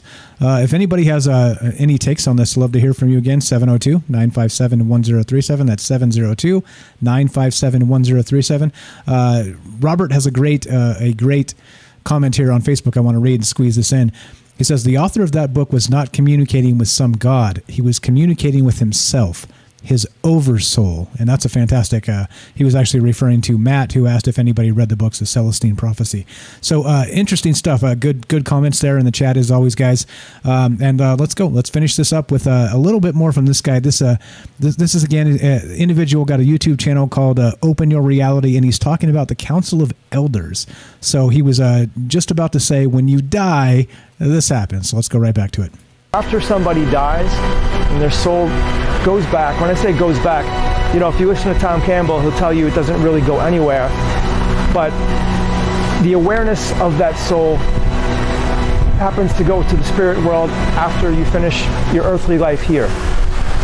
And usually you'll meet up with your spirit guide. Now, these spirit guides know you very well. They've been with you from lifetime to lifetime, depending on how many you've had. And they welcome you back, they provide energy, and they help with the integration into the spirit world. Because at first, after a soul reaches the spirit world, soon after an incarnation is completed, the physical imprints of that life are still left on the soul, and it takes a while for those physical imprints to leave the soul. So one of the interesting. So here what he said there is that it's not like an instantaneous once you pass on and become part of this world of souls, the soul world, for lack of a better term, there is that he says that the council of elders are actually there to help you integrate. Because you're going to have still some trauma from your life. There's still going to be some things that you have to shake off to kind of realize that it's not just one journey, it's multiple journeys. And that they kind of condition you to be able to be ready to go back and take on the challenge yet again. Good stuff, man. I mean, this is like comic book style stuff, right? Like Night Stalker was linking there in the chat. There's a ton of really good stuff here that in fiction and back to Tolkien and all these other things that even Lovecraft. I mean, there's an unbelievable amount of things that kind of really tie into this idea of this council of elders and this reincarnation and this whole journey. Crazy stuff, huh? Yeah, and the common platform for all of these things is that there's another realm. There's like a spirit realm where all these different kinds of things can exist. And we talked about people do DMT, they do drugs, they have psychedelic experiences, and they see more. And this is something that humans have been doing for a long time, where they have these experiences and they kind of poke into this realm. And so, sometimes they see bad things, good things, and who knows, man? Joe Rogan said, and I'll quote Joe Rogan, "It's more real there than it is here," and that sentence has always kind of stuck with me. And there's I see a lot of people in the chat, they're like, oh, I remember this. Yep, definitely. And there's stories where there's a lot of stories where I remember these twins, they got hit by a car when they were really young little girls, and then the parents end up having twins again, and those twins retained memories from when they got hit by a car. They even knew what their toys were. There was a story of a blind woman who was she was blind all her life, and she died in the operating table, and she was hovering above her body, and she could see what everyone was wearing for the first time. She saw using her soul eyes, I guess. And she was able to describe everyone in the room. So there's a lot of crazy stuff out there, and like you said, there's like this fabric that holds it all together, that there's kind of more than we think. Science doesn't quite get it yet. And behind that door could be anything. Literally could be anything. The Demogorgon could be there, He's waiting. Yeah. The Demogorgon. That's a whole nother show, bro. That's a whole nother show. We're going to have to get into that at some other point. Get into the Stranger Things upside down and the Demogorgon. But and there's so many actual kind of crisscrosses with the different ideas of this. Reincarnation is one thing, right? The idea of a soul. I think the idea of a soul is not really that revolutionary anymore. You can probably get like the really staunch skeptics that are like, nope, we're just electrical impulses, and when we die, that's it. We turn into a pound of rubbish on the ground and the ants eat us. It's like, okay, well, yeah, maybe, but maybe not also. Maybe not. As I said in the beginning of this, is that it's a little bit unfortunate now that religions have come under fire. They're under attack, and it's sadly in the past the religions were attacking each other, and now they're continuing to do that. But then they're under attack by the non-religious, and who knows? Maybe that's just a media concoction. Maybe that's not the case, but it sure as hell seems like it to me. And like I said, doing this show and realizing that we do have the right to be wrong, I think it's something worth talking about. This whole thing is worth thinking about. It's worth talking about, and maybe kind of getting outside of your comfort zone and realizing that the universe is a wide place, and that's why we do it. So you got about a minute, Ash. Let's wrap this up for the final segment here on Fringe. Yeah. So thanks everyone for listening to us on the Fringe Radio. It's really exciting to even be on the radio. It's cool, and it's exciting to come here and talk to you guys about soul wizards, and this kind of these, no one else is, the people are having these conversations, but we can have these conversations here and we can talk about these things and the mysteries of the world, the universe, aliens, all kinds of stuff. So thank you so much for tuning in. Thank you everyone for calling. We appreciate you. And what do you think? Go home, think about it, go to bed. Maybe in your dreams tonight, you'll meet Spirit Gandalf, and maybe he'll give you some wisdom. So this is Ash the Reptilian from Mars. Please subscribe to my YouTube channel. I think I'm going to do an episode on this kind of stuff. Try and bring it together. And it's a pleasure being here. And thank you for listening. Thanks for co-hosting tonight, Ash. All right, so this is the end. This is where we finish this show up, guys. And as you know, this is not the answer show. We're not trying to twist your arm and make you believe all these ridiculous things. But I would appreciate it very much if you do think about it. If you do consider maybe stepping outside that comfort zone and considering things outside of your worldview. It's sometimes it will open up things within your worldview that you kind of always knew were there and never really kind of tickled them to make them come out. So appreciate you guys listening. Thanks for hanging out. As you know, this has been Troubled Minds. I'm Michael Strange. I'm here with Ash the Reptilian from Mars. Stay tuned. If you're listening to the Fringe FM, stay tuned for Joe Roop Lighting the Void. If you dig this show, share it. Let people know, hey, there's a conversation going on out there where people can actually get together and talk about things, and at the end of it, not hate each other, right? I mean, that's the goal. It's, just the politics and all the media and the garbage that they try and feed us all day, every day, 24-hour news cycle full of trash. I think it's good to have a spot here. And thanks to Joe Roop for allowing us to be on the Fringe FM, inviting us into this family, because we've met a lot of fantastic people here. And we're growing. Every day's growing. Every day's getting better. Every day's looking up. And hopefully you feel the same way with the conversations we're having. Appreciate you a lot. Thank you for listening. If you're on Fringe FM, stay tuned for Joe Roop Lighting the Void. If you're listening on DLive, Facebook, or YouTube, stay tuned for a third hour of Troubled Minds. Be sure, be strong, be true. Thanks for listening, guys. From our Troubled Minds to yours, have a great night.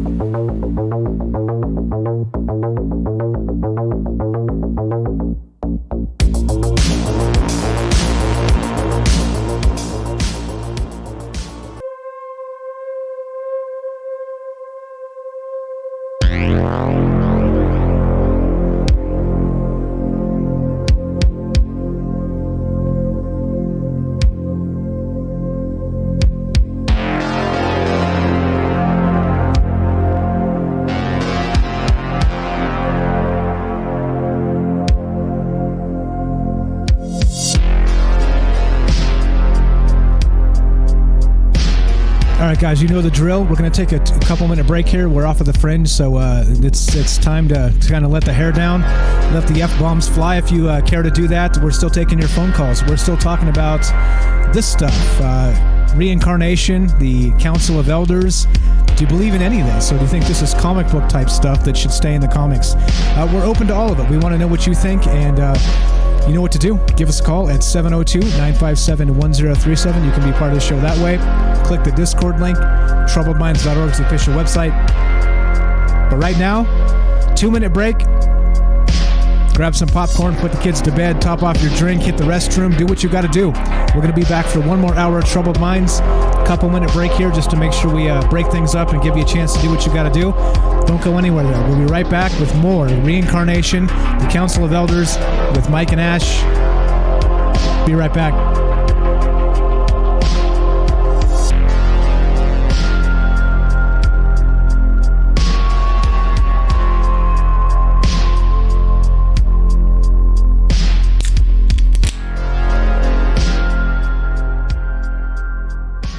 You know what that sound means? It means welcome back to Troubled Minds, and we're kicking it, doing our thing. I got a question. I'm going to pose this to the folks out there, the wisdom of the crowd. I'm going to ask this. So I just took my vitamin D, my vitamin C. Is it counterintuitive, or does it cancel it out somehow if I take those supplements with a beer? Is that somehow bad? Mrs. Strange tells me yes, but I haven't seen the science to suggest that. So anyway, we're still talking about just making it funny. We're still talking about reincarnation. And do you believe this stuff? I think that's really the question here. Is we had a couple great calls, but we're still looking to hear from you.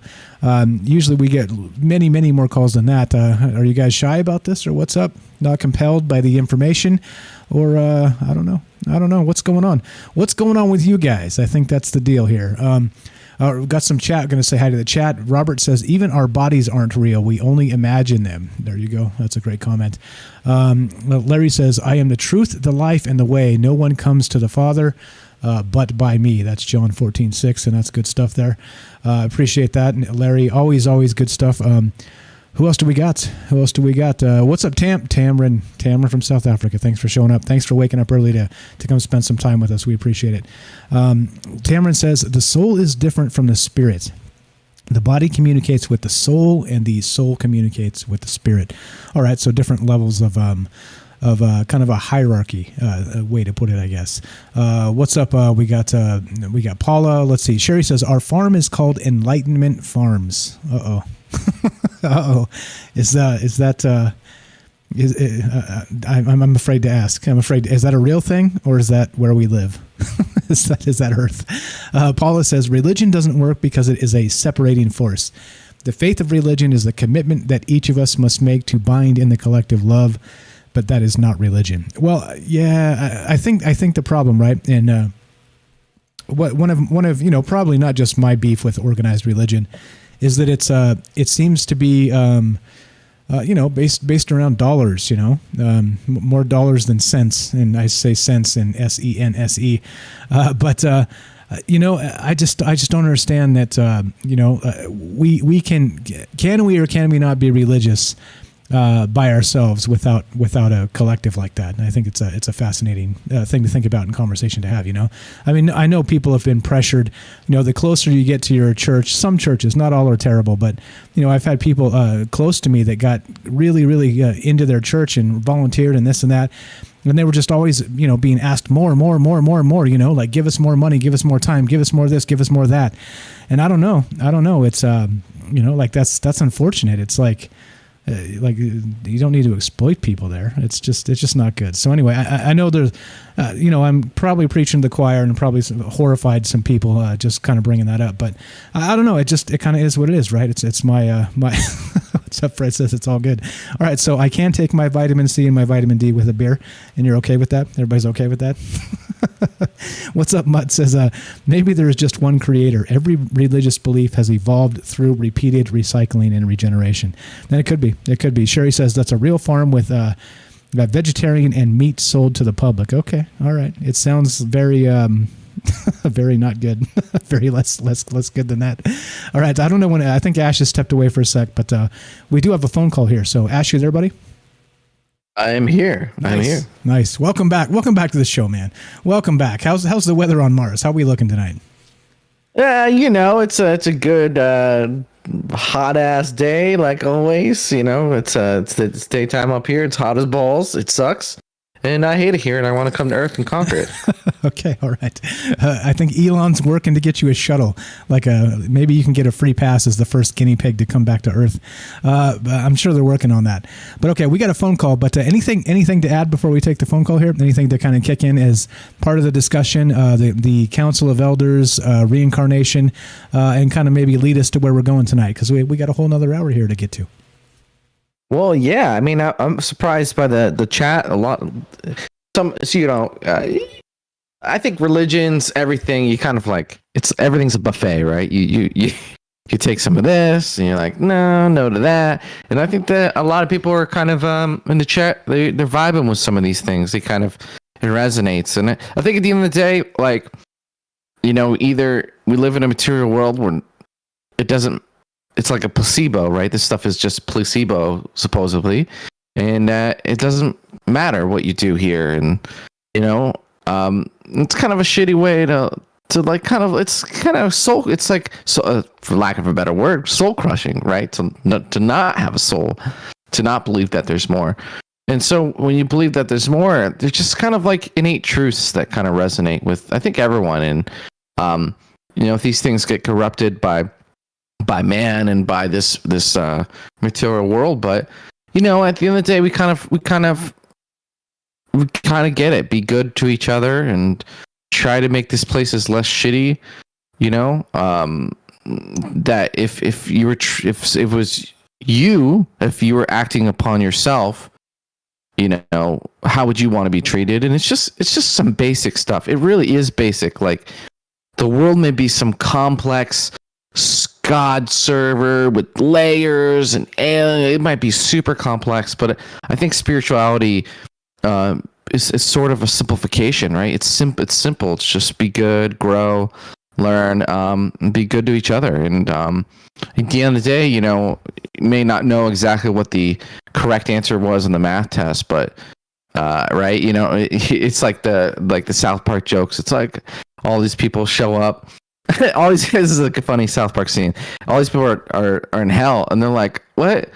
Well, how do we end up here? We've been Christians all our life." And they're like, "Sorry, the correct answer was Mormon." Oh, and then they're like, "Oh, sorry, you should have been a Mormon." Okay, everyone into the fires of hell. Like it's just like unreasonable, right? So yeah, it's cool. It's an interesting topic. It's the topic, and it's fun to talk about. And I think it connects with a lot of people. Yeah, a couple quick comments I'm going to read, then we'll go to this phone call. Thanks for hanging on for just a sec. We got Matt from Oregon on the line, but here we go. David says this in Facebook. He says, on YouTube. He says, "I heard that the cells in the body hold genetic memories of your ancestors, which can produce a memory of a past life. Even has apparently been proven to send trauma down the genetic line." And then Penny from the UK says, everybody follow the Curious Bunny on YouTube, by the way, please do. She says, "I believe we are all interdimensional beings experiencing this physical world in our meat suit. Then when this suit expires, our consciousness leaves and re-enters another meat suit." And sounds like we're preaching to the choir. That's a fantastic take there from both of you guys. So let's get to this phone call. This is Matt from Oregon. You are on Trouble Minds with Mike and Ash. How are you, my friend? How's it going, Mike? Good for the night. I want to talk about reincarnation. Yeah, go ahead. What do you think about it? Okay, well, as always, these are my beliefs, my my theories and things. Always do your research and think for yourself. So, I don't have a PhD in this or anything. Hey, man, you do. Okay, wait. You've got a PhD in thinking for yourself. So I just bestowed the PhD upon you. So go right ahead. Okay, so I've done a couple past life regressions. I've had some with no results, but I had one with in a group setting. I had one, and it's kind of like a dream. It's like fleeting. Tried to remember it, but it was like, okay, I was in this past life. I was a female, and I remember I'm sitting against a tree reading a book, and that's totally like the nerd stuff I do now. And then it was like fast forward. It was like how you were talking about life flash before your eyes. And so it was like fast. And then like I don't remember how I died, but I remember that like I died, and then like all of a sudden like boom, I was like shot into my own body. so that's kind of weird. That's my personal experiences. But I actually called. I want to read a couple of things from the book, if I can. If that's fine. Yeah, totally. Go ahead. So I'm not gonna say the book because it's my religion, but so we were talking earlier about this. I'm just gonna read it. Okay, so the patriarchal church, when codifying in the Bible, struck out books and passages containing such information. Though some survived, we're talking about the books in the Bible, how they kind of took some stuff out. So I'm going to read this. I'm going to try to read it slowly. It says, because it was toward John that all prophecies of the prophet and of the law were leading, and he, if you believe me, is Elijah who was to return. If anyone has ears to hear, let them listen. And then it says Matthew 11, 14, 15. The codes, okay? And then it says modern scholars speculate that this passage of the New Testament is one of the few obscure references left in the Bible regarding reincarnation, implying that John was Elijah in a past life. Okay. Anything to say? Okay. So let me ask you. So this is just from like the generic Bible, or is this from something different? No, this is from like the stuff I studied, which my religion kind of books. In witchcraft, we totally believe in reincarnation. Okay. Wait. So what's the text? Like I said, can you tell us what the text is then? I'm only asking because when I say generic, I mean more like vanilla, like the King James or something like that. Is it from the Bible or from something else entirely?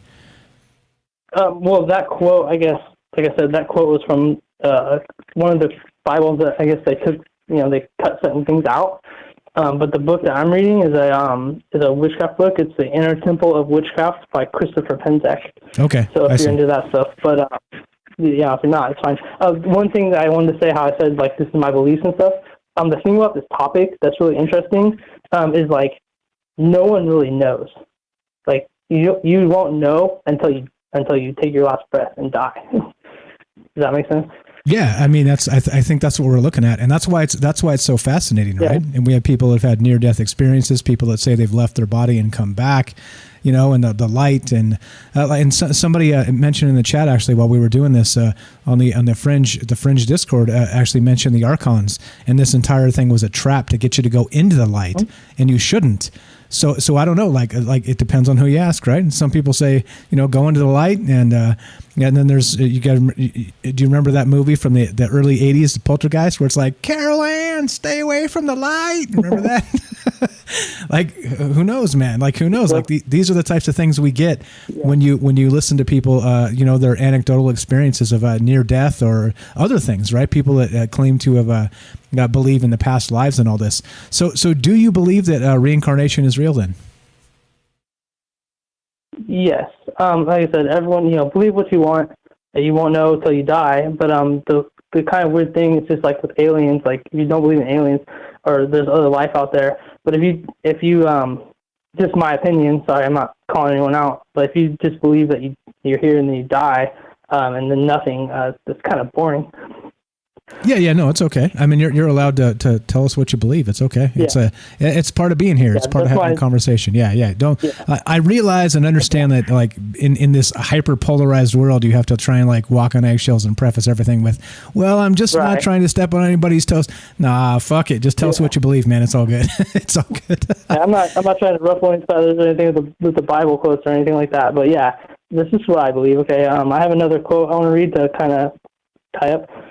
So the way they explain reincarnation, it says, the energy of the soul is like a lake. When we take a body, it's like pouring some water into a glass. And for the moment, it is separate and distinct.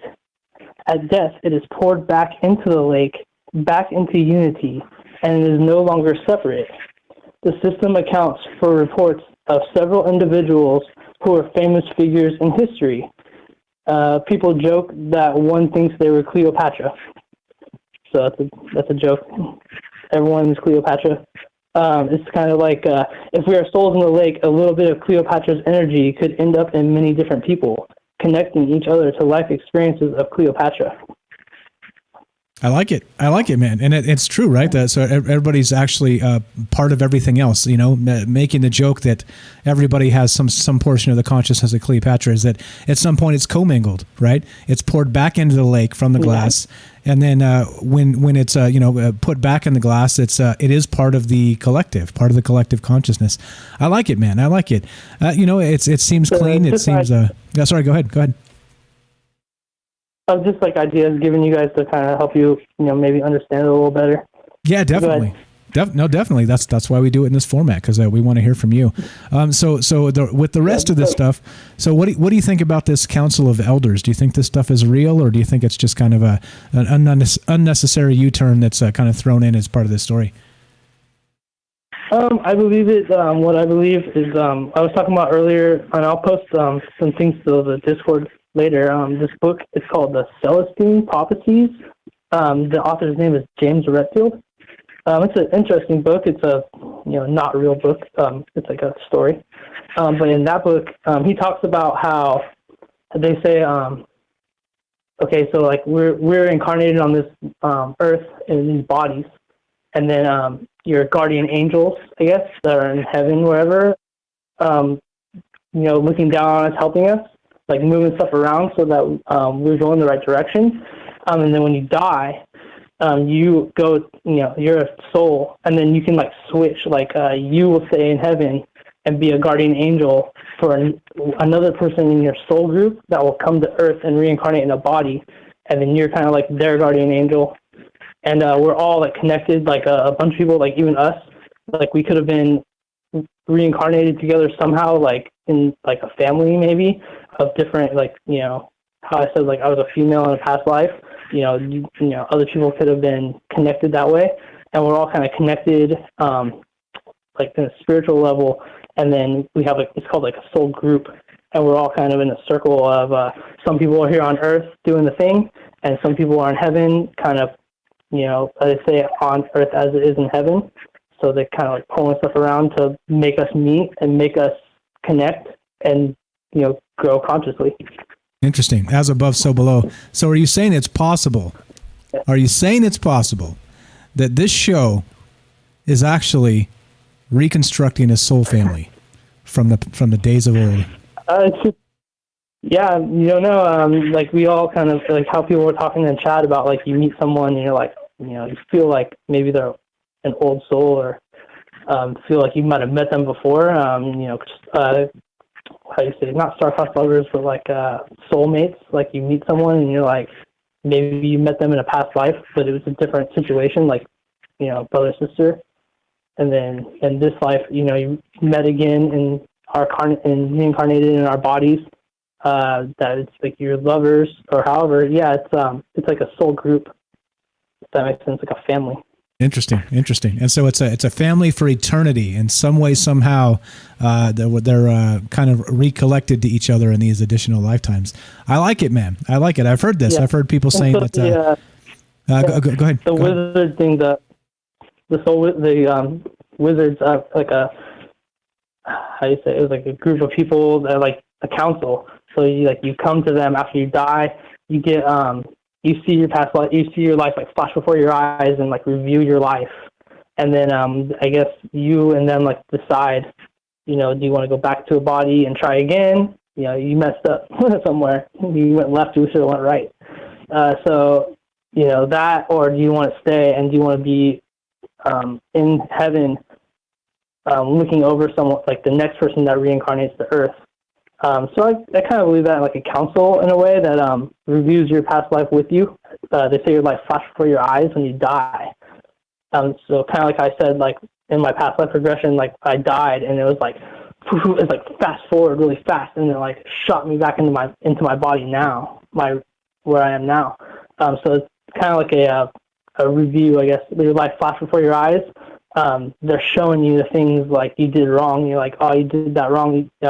You sat on the couch eating cheeseburgers, but you should have went, jogging or whatever, and you died from a heart attack. Yeah, man. I love some cheeseburgers, by the way. Just going to throw that in there. Yeah. It kind of shows you, Go ahead. No. So let me ask you too. I did notice you seem a lot less nervous calling in these days. Are you kind of getting used to this? I kind of like it, man. Yes, I'm working on my radio voice. Nice. It is one of those things, right? It just like the first time you're just like, oh God, stage fright, I'm up. Oh shit, and then eventually you're like, oh, we're just having a conversation with friends. There could be 1,000 people listening, but I'm nervous. But like I said, the first couple of times I call, I'm nervous, and now I'm kind of figuring out. I'm talking to you, Michael. I'm talking to everyone out there. So yeah, just always study and research and learn and question and believe what you want to believe. Don't let me or anyone tell you what to believe. Amen to that, my friend. Thank you so much. Again, this is Matt from Oregon. Good stuff in the chat, good stuff on the calls, man. I appreciate you listening, appreciate you calling. Have a great night, okay? All right, man. Thank you. Have a good night. Thanks, you too. There we go. Good stuff. This is what I'm talking about, right? You open up a forum like this to a bunch of smart people, and look at all these amazing takes you get. Fantastic stuff. Thank you for the great calls tonight. But put it on to the rest of you guys. What do you think? What do you think out there is regarding this reincarnation stuff? Do you think it's real, or do you think it's again like a fabrication of sorts? I think that's really the question and what we're doing tonight. Still talking about this. I know Ash had to step out for a sec, had important things to do. You back there, buddy? Yeah. I just had to take care of something real quick. But yeah, I saw one of the Doom bots circulating. Had to move my cave recently. It's pretty gnarly up here. But yeah, there's some really good comments. That was a great call. I really like the whole, you kind of you're a glass of water, and then you kind of rejoin the pond, and there's this idea that we're all one consciousness, and that we kind of go back and resonate, and we're kind of building into our own wisdom, and maybe that thing where we're all the same being at one point, where we all live a trillion lives, right? And then you would imagine how wise that being would be.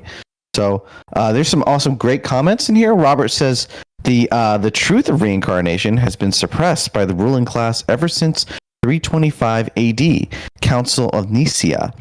If the reality of survival of the soul in reincarnation was proven, millions of people living miserable lives would suicide, knowing they would still exist. I mean, you could say, well, I ain't liking this. Boom, check out. And maybe that's part of the thing that you're not supposed to know, so that you actually live your life, right? And you actually give it a go. Tam, we love Tam. She's a big fan of the show. I did a past life regression therapy for fun because I did not believe in it at all. So it turns out she was a healer in Atlantis and used crystals in a temple to heal people who were hovered over on anti-gravity beds. Well, it's a long story, and the thing was embedded like in her mind and her soul's eye, and it was pretty gnarly for her. And like she said, she didn't really believe in any of that stuff, and then when she had the regression, this all kind of came out. So a lot of stories, a lot of people in the comments saying, yes, this has happened to us. Other people saying, they think we're sort of in end times, and maybe there's a collection of souls coming on, and so we are divine, says Timothy. I love that one. If the genie was let out of the bottle, that's a good comment. So good stuff. Please guys, call in. We got time for you. We'd love to hear your stories. So what were we talking about? We're talking about spirit wizards, reincarnation, right? The Council of Elders. Yes, the Council of Elders. A cycle. There's basically a cycle. You're here to learn and grow. You go back you die, you go back to soul realm, you hang out with some of your homies, and then you work with peers and elders, and then you come back and we're here to learn stuff. This is the idea. What were those guys' names? I am terrible with names, horrible with names. Do you remember the two guys' names? The people who've studied this. Yeah, so the original guy was Dr. Ian Stevenson. He's the guy that did the reincarnation research, and he's where you get the stories of children that remembered their past lives and then have either birth defects or say, birthmarks or notable things in their current physiology that kind of matches the trauma they had in a past life. So that's Dr. Ian Stevenson. Check him out. Over 3,000 compelling cases that he was convinced that, at least trying to make the case that reincarnation is real. The other individual, Dr. Michael Newton, is the guy that is put forth this idea about the Council of Elders. And that, so he actually did a whole bunch of hypnotherapy regression type stuff. And he was he didn't make this up. He actually, like, very much like you said earlier, Ash, like Dr. David Jacobs, through these regression therapy things, he started to get like these similar stories of people encountering these entities. And in Dr. David Jacobs' case, he's the guy with alien abduction. And so he started putting together his narrative based on the things he was told through regressions and people that have been abducted with aliens and this type of thing. This other individual, Dr. Michael Newton, same thing, except he actually started to come to the idea of these individuals, the Council of Elders, being a thing by, same thing, hypnotherapy regressions, where people described meeting with this council. So interesting stuff. Like I said, again, Dr. Ian Stevenson and Dr. Michael Newton. As you guys know, you don't have to remember it because we will have all the links, and right after the show, they'll all be on the YouTube and everywhere else, so you can find them super easy. I'm just pasting them into Facebook as well, so you can find all the stuff right there through Facebook or YouTube or anywhere else. So don't worry about remembering that stuff, but that's where we got the information from, just so you guys know. So we have a little bit more to play from this video. Want to finish this video up from this guy regarding the council here from what's his name? Open Your Reality, the YouTube guy. Yeah, is there more? Let's do it. Yeah, we got a little bit more. So let's listen to this guy again. I'm going to link this, and you guys can watch this on your own time and see that again. We're not making this stuff up. We're not doing our thing and trying to fool you and make you believe in any of these things. There's no agenda here other than I guess our agenda, according to Matt there, I kind of twisted his arm to make him say it, is we're trying to get our soul family back together. And I guess Troubled Minds might be a medium to do that. So I guess let's wink, wink, honor ourselves in that regard. So. I'm making fun of myself, but here we go. Let's go to. I miss you guys. Come back to me, okay? Exactly. Come back. I know I'm weird, okay, but it's okay. It's like we used to have such good times, 1,000 years ago, and I just miss you guys. So. It's not you, it's me. It's me. I'll be the first to say I'm sorry. Quite obviously, that's why you were banished to Mars. All right, here we go. We got this is from this is the Council of Elders from an individual that has a YouTube channel called Open Your Reality. Here we go. We heard a little bit of it. Let's hear a minute or two more. The first things that happens is, which seems like maybe just hours after the incarnation has finished, is the soul is ushered in to see the Council of Elders. And they're usually taken through a long corridor, into a bigger hallway, and then into a domed room that has light, like I said, the purple light coming from above emanating down. And you have this Council of Elders. And there's usually a crescent-shaped table, and it's on a raised dais. This is what most of Dr. Newton's subjects report. And the council is seated with a director, the most important person, the one who usually communicates with the soul, sitting right in front. And the spirit guide will typically stand to the back and to the left of the soul. Now, the council is not there to judge us, to punish us, to rebuke us. Their main purpose is to question us so that we can learn from our past incarnation or incarnations, because they know all of them, stemming all the way back to the beginning. And you cannot hide any thoughts from the council. They basically know all. It's telepathic. So it's not like you can hide what you did. They know all your actions. They know all your past. But again, they're not there to judge. Believe me. Even. Okay, so let's kill it there. And again, probably 2.5 minutes left of this video, so we'll play the rest of this as we continue. But good stuff, right? I mean, so he's saying the council is there to guide you. It's not there to in any sort of judgment, like in the gloom and doom religious fire and brimstone way. The council is actually there to help spirits who have passed on and are looking to better themselves in the long spiritual game, let's say, over several hundreds, dozens, thousands, I don't know, of lifetimes. and they're there as part of it. It almost seems like a celestial court of sorts. Weird. What'd you call spirit wizards? I think that was the term. Spirit wizards. Yeah, and apparently you can't hide anything from them. Shit, they're gonna know my search history. Yeah, exactly. And then I'm gonna be screwed. They're gonna be like, "Well, we don't normally judge people, but god damn, holy, we gotta shit. talk." That guy, exactly. Yeah. So can you imagine them putting it on a big screen? They're like, ah, fuck. They're like, what was going on that day? What happened that day that was so bad that you had to do that? Come on. Midgets, really? Like, there's so many adjectives here. We didn't even know this could exist in your world.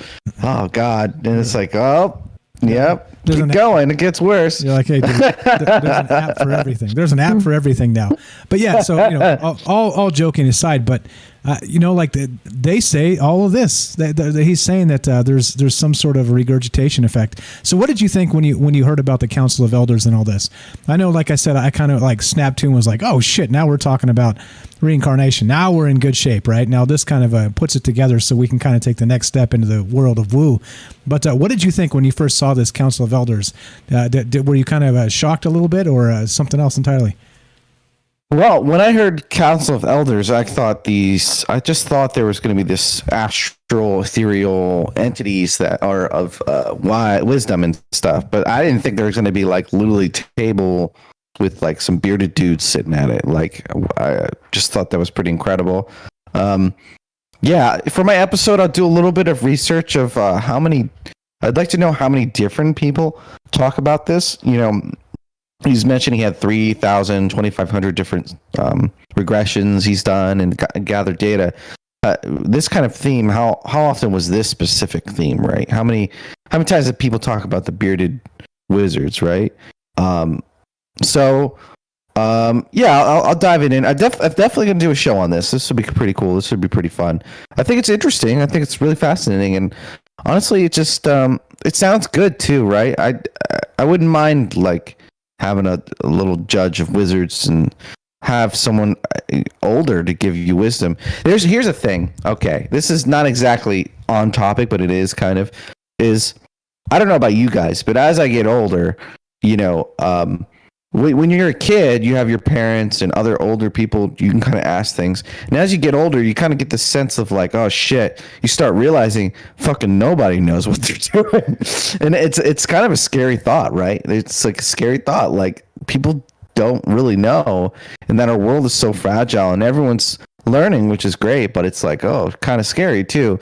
So to have this like these elders, these people to learn from, in another dimension with infinite spiritual wisdom of many lives, it sounds good. Sign me up. If you need me to go under a mountain and get naked and do some weird stuff to join, maybe I will join. It sounds good. I'm telling you, it sounds good. I sent you the brand in the mail. Let me know when you get it. I'll tell you where to burn yourself. I got you. It's like a little kit, right? Yeah, it's like a little camera, thumb drive. I gotta mail the thumb drive in when I'm done. I got you. Exactly. Got you. All right. So got it. As always, guys, looking to hear from you. We had a few great calls tonight, but now it's your turn. What do you think about this reincarnation bit? And how, on top of that, first, is reincarnation real? And then second, the other question tonight is, what do you think about this Council of Elders, which actually has some sort of a connotation of like a long-term soul coach, I guess you could say, and not just for this lifetime, for many lifetimes. It's Sherry said I didn't need that pick in my mind. Sorry. Dark humor, you guys. Sherry, we're in the third hour. It's getting weird, okay? You know what you're getting yourself into. It gets weird in the third hour. Yeah, definitely. The drinks start kicking in. The censorship comes off. We just start going nuts, So anyway. Going nuts. But what do you guys think? Again, back to you. If you've never called in before, this is your time. 702-957-1037. Phone number's up. Join the Discord at troubleminds.org is the official website. You can find the phone number and the Discord link. So what do you think about reincarnation? Is it real? We've had, again, back to the guy, Dr. Ian Stevenson, that's has done a lot of work, over 3,000 compelling cases in his opinion, been doing work on this since 1957, and he passed away in the early 2000s. But he said that reincarnation is real, and he had some evidence of that. For instance, David on YouTube says this. Let's see. I have birthmarks on back of my head, large ones, and one on my ankle, the same size and diameter of a bullet. And maybe, right? Like maybe you should go do one of those past life regressions. Maybe it was like a World War II situation, or you know what I mean? Who knows? Like that this is the type of stuff that they say kind of correlates to past lives. Is that our bodies remember it somehow through our soul. And crazy stuff. But what do you guys think? Again, 702-957-1037. Join the Discord, troubleminds.org. We got a little bit more of this video to play. We got some other information to get to. We can read some of these stories about the actual reincarnation type stuff. But where do you want to take it if we don't get any calls? We got about 22 minutes left, guys. So plenty of time for you if you want to be part of this. If I figured Kelly would call tonight. Maybe he's busy. That's okay. He's allowed to take a night off once in a while. But let me throw out. No, you're fucking not, Kelly. No. Where are you? Where are you? Get back. Get on here. How dare you? Well, enjoy your life. Right, exactly. The reason I bring him up, though, is because he kind of had a good idea when we were talking about the Higgs field. And he said that, so the Higgs field, the Higgs boson, is something that allows you, that turns energy into mass. Once energy passes through the Higgs field, it becomes mass. And his idea was that, okay, look, if that's the case and it comes through one way, it could also go back the other way. And mass itself can go back through the Higgs field and become energy. And that's how he was describing souls passing on in the same instance, right? Through more of a scientific theory there. So I kind of wanted to, like I said, bring that up earlier, but if Kelly was going to call tonight, I was going to lay off of that for a sec. But I thought it fit with this pretty well, is that you get... the energy leaves the body and then it goes back into that Higgs field, which basically, like when Matt called, is kind of like the pond or the lake, where everything gets poured back in, commingled, and becomes part of the energy collective, and then at some point becomes reborn, right? Interesting thoughts. I don't know. I think it's good stuff. But anything else you want to add to this, Ash? Again, like I said, we got another probably 2-3 minutes of that video to play, which we should do because the guy kind of describes it better than us. But any maybe anecdotes or any little stories or anything you want to add to this before we in the last 20 minutes before we wrap this up? Definitely, man. Hey, man, you know me. I could be talking about crazy shit for forever. I could filibuster the whole show. You could literally just leave now, and I'll just fill it with crazy stuff I've heard of. I spend more time than now I'm actually realizing maybe I have a problem. Just like looking at all this kind of stuff and watching videos, and oh man, maybe I should go see the Council of Elders right now. I was telling my brother, my brother, I was like, dude, the CIA has no idea what to think of my search history. Like all the crazy shit that I search. They think I'm batshit insane, but whatever, they can think what they want. But yeah. I know what you mean. So there's two. So that's pretty funny. There's actually, mine's. I have a smart TV. I threw my YouTube history up, and I had some friends over, and they were like, they could see my YouTube, and I was like, yup. And they're like, holy crap. And I was like, yeah, there's like boxing, aliens, TikTok chick, then it's like a game, and then it's like the spirits realm, and like it's like lizard man. They're like, what the hell am I looking at here? The mantis aliens. Yeah, man, I haven't done those guys in a while, man. I kind of overdosed. But okay, so I do have I have left and right field on this. I could talk more about the remote viewers and their results about what happens to you when you die. So there's one way. And there's another thing I don't quite talk about enough. There used to be this account on Twitter, and it claimed to be a reincarnation or some sort of existence of one of the Majestic 12. So I think the Twitter account's name was Majestic. And people took all of their AMAs and all their quotes and they put them together in one document. And I was like, all right, I'm down for some, let me put my woo fucking raincoat on and dive into this bitch, right? And there was some stuff in there. So actually, let me talk about some of the things as far as soul stuff that this account mentioned. They mentioned that they were partly responsible for killing JFK. That was on purpose to kind of divert timelines. A lot of crazy shit. I'll find it. Let me find it for you guys, and I'll drop it. I think it's worth a read. And you guys, I mean, I'm out in left field reading this thing, and it's hard for me to navigate. It's so crazy. But he mentions something. He calls it the is-be, which is is-be. So is meaning is, like you are, and that's your soul. And be is biological entity. So biological entity is popular because aliens be turned into biological entity, because a lot of the aliens that they discovered were not really conscious, right? So this is, aliens call humans containers, a container, right? A container for what? For potentially a soul. And in this alien stuff, there's souls and all kinds of stuff. So what this account says, the ISBE, is that you are a soul wearing a meat suit. Like a couple people mentioned this previously when they're calling in, which was great, is that you are kind of wear this meat suit, this advanced thing that's kind of been engineered over time, so you can have an experience. And that, yeah, your soul could be in multiple places at any given time, that there's like too many bodies and not enough soul to go around. And that you can, when you're dying, you could be incarnating into another and ramping up into some other body. That, there's like all people. There was a lot. It was a lot to take in. It was a lot of stuff.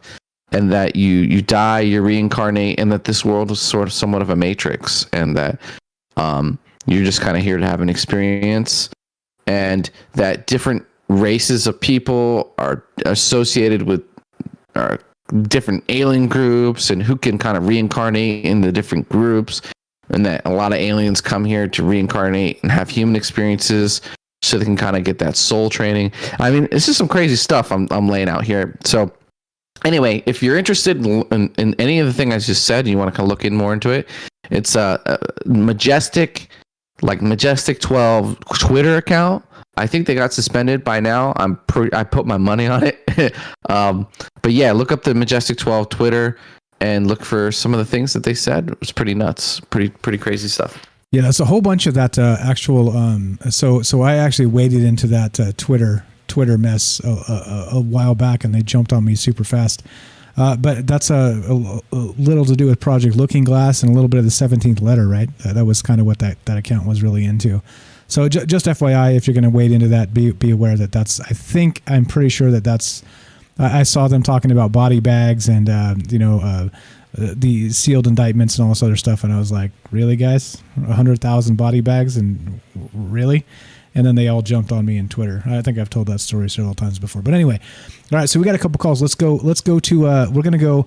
I know you're there, Jay. We're gonna hold off. We're gonna go ladies first. We're gonna go Tam on Discord. Tam Bam, welcome to the show. You're on with Mike and Ash. How are you? Hello. Hello. Welcome to. Hi. How are you? Good morning. Good morning. How are you? Doing good. Evening. How are you? Doing good. Doing our thing. Talking about all this weird stuff like we always do. What do you believe about reincarnation? You think this is a real thing? Oh. There's so many variations of everything. How can you not believe in it? Until someone etherically comes to you and said reincarnation is real, then you would definitely believe it's real. But it's all hearsay for now, unless you've had your own experience.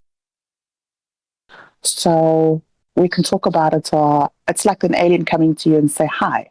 You believe in them, but you don't really believe until they come and say hi and give you a big beer. You know. Until you see it, you got to witness it with your own eyes, with your own body, with your own soul. Yeah, that makes sense. Well, to register as fact in your mind. But right now, it's really it's about belief, and it's about, I think the show is bringing together people that we know there's something there, and we know that we don't really fit on this planet, or we don't really fit spiritually, and nothing makes sense, and everything is upside down, and it's just a bizarre way to live, and we're trying to make sense of this world but also living in a spiritual world where we're trying to just connect the two, and it's hard to live like this. Yeah, it's tough. It's like, you know there's more, but it's like constant. It's like forever being thirsty, but never truly being quenched, right? Absolutely. Yeah. Okay, so I'm going to share my story with you about the regression, if I may. Go right ahead. Excuse me. Okay, so I went to this lady who was actually my neighbor many years ago, and she was a regression therapist, and I obviously said, "Me crazy, you talking crap, it's rubbish." But she says, "Come in, let's have a session." So I went in, and it was sort of hypnosis, but I wasn't fully under. I can't explain it. It was quite bizarre. But what makes it so real for me is that this life, this image is like Ash said earlier, it's embedded into my brain. Usually a memory that you relive is kind of a facts of the facts of the facts because you attach it to an emotion. But this life is so real to me. It's more real than many things. I can't remember what I did when I was like 2 or 3 years old, but I can remember what I did 100 million lifetimes ago. How bizarre is that? So, yeah. Yeah, agreed. And so some of the memories are more real. You're right. Than reality, and I think that's why people, like you said, kind of question the reality. It's in the DNA too. Like I always laugh when they say junk DNA, right? Like, oh well, we don't know what it is, so it must be trash. Oh really? you think that's what you think it is? Trash? Got it. I'm sure millions of years, and who knows how many lifetimes, kind of putting us on one path through all of that. It just must be garbage. You're totally right. Yeah. Junk DNA. No, your junk DNA is garbage. How about that? Exactly. Mine's just fine. Thank you very much. Excuse me. Sorry. When people come to that, when people come to me with that kind of mentality, I try not to be mean because I just want to shake them right. But I put them in this ignorance is bliss bubble, and I just let them be. Because clearly they're happy and clearly they're opinionated about their reality. So my reality is not their reality. They're not experiencing the same thing. So how can I be opinionated? So I just put them there. Anyway, so I'm obviously, like I said earlier, I'm a healer. But if you picture me in that Atlantean world, Aladdin the movie, the cartoon. So Princess Jasmine, it was those kind of clothes I was wearing. So, and it's a lot of gold as well, and it's sheer cloth. Yeah, and it was beautiful. So I'm in this temple, and ironically, this temple is a pyramid. Okay, and inside this pyramid, it's kind of hollowed out, but it's made with this white kind of stone, but if you touch it, it's a bit sandy kind of. I can't explain it. And I would be around a round table along with other healers, and on this table had different tiers of different crystals, but the table of tiers had a light emanating, like an LED light emanating from the bottom, so you can see each crystal in their pure form. And as a healer, I would instinctively know which crystal would do what. So I clearly remember a patient, a sick person, coming on a metal hovering, like a coroner's slab, those silver slabs, but it was obviously cushioned. With my patient coming to me, and I would turn this disc, this tier, like let's call it a cake tier, turn this cake tier around to find the most specific crystal for this ailment this person had. And at that time, this person had something wrong with its liver, or their liver. And I would take this certain crystal and place it on their liver, and I would be a connection with the crystal to the person, and some kind of healing would take place, right? And then I'd go off to a healing room. But this was not something, it wasn't like a gift I was given. This was my job. So everyone had a job in Atlantis, but this was my job. So I feel as if you were assigned to your job, but you also had to, air quotes, study it. So everyone had this potential, but you chose to be a healer or you chose to do this.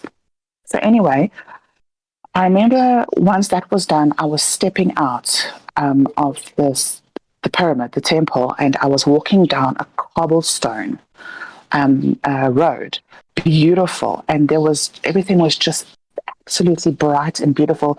If I can picture the imagery, it would be like Hawaii, the imagery, colors, and the beauty of it.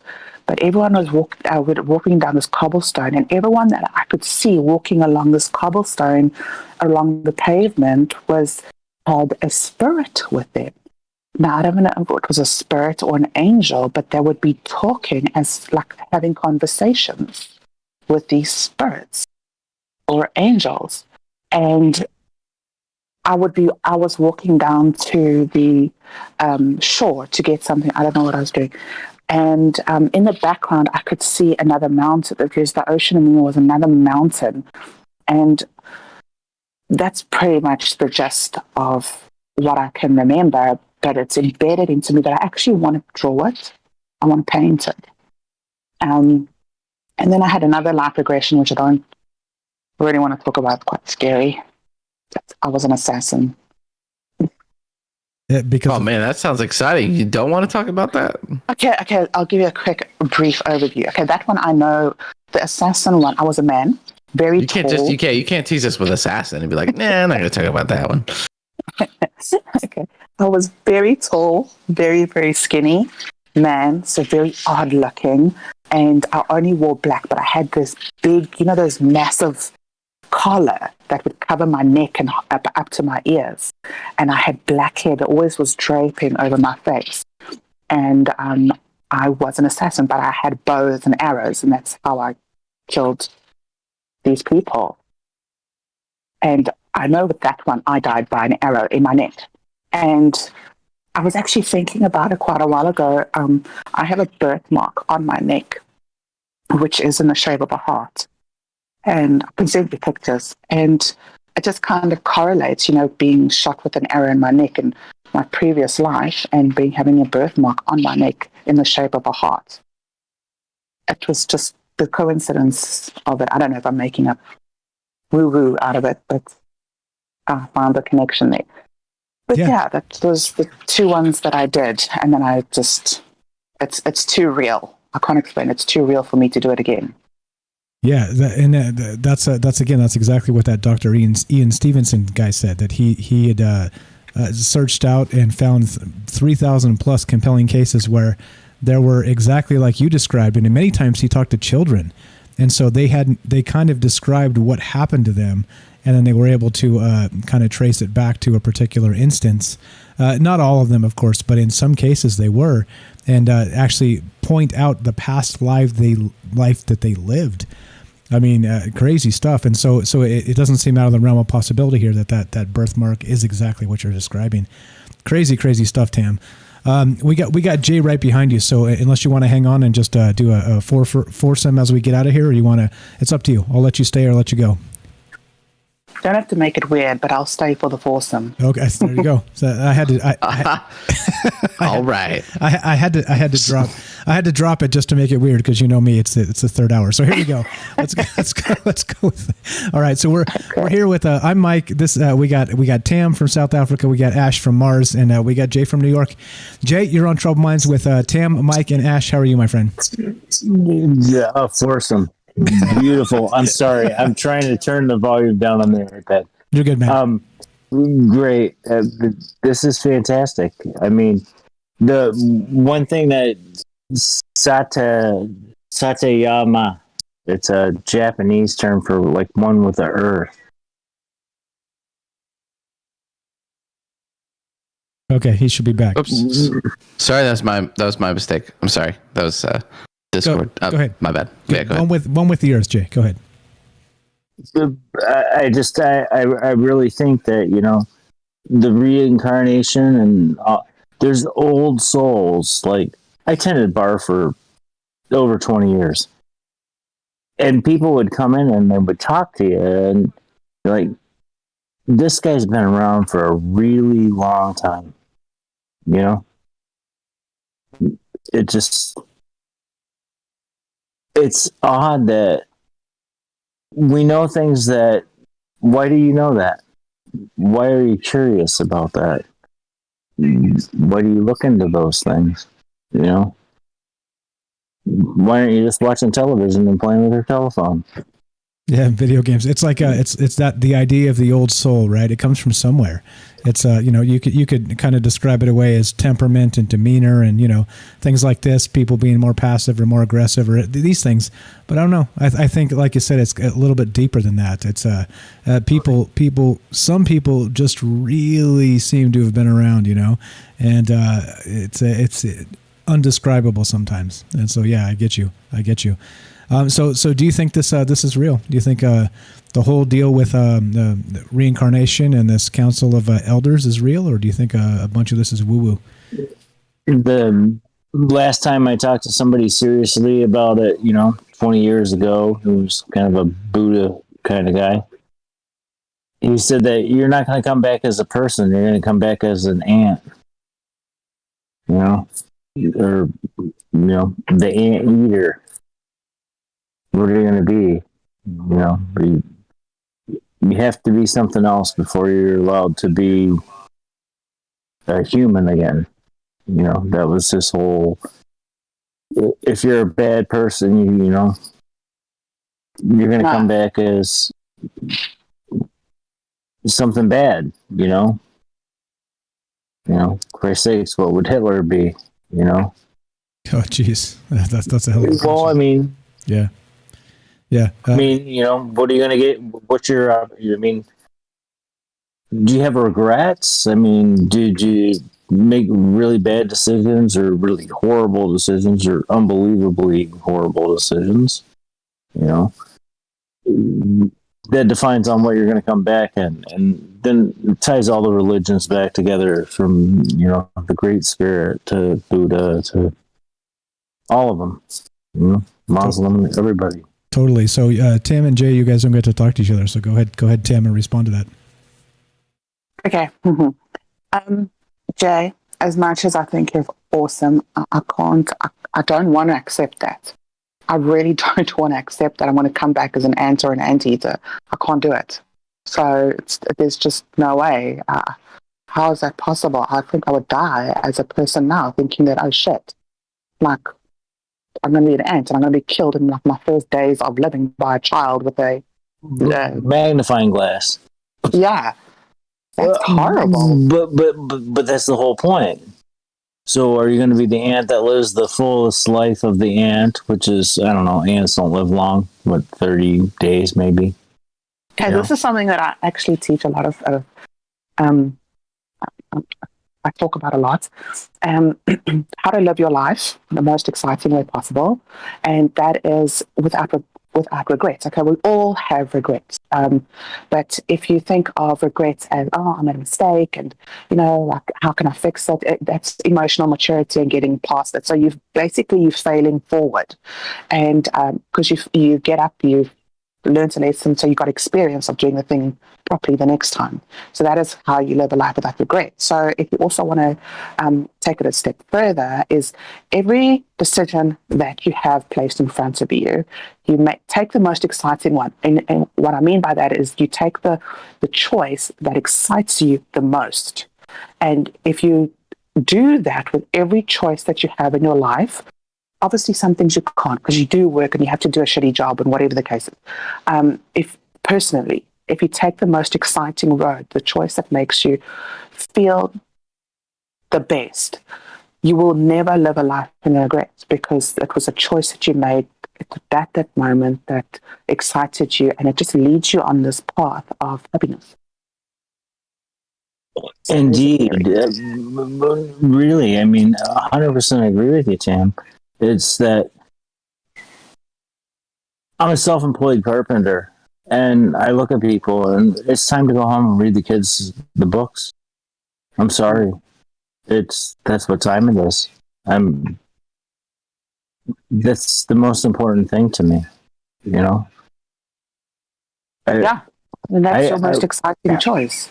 Exactly, is because my son is 5 and he's into that Beyblade thing. If it's a top is what it is, and you battle and they pop apart and whatever. It's a little kid's game.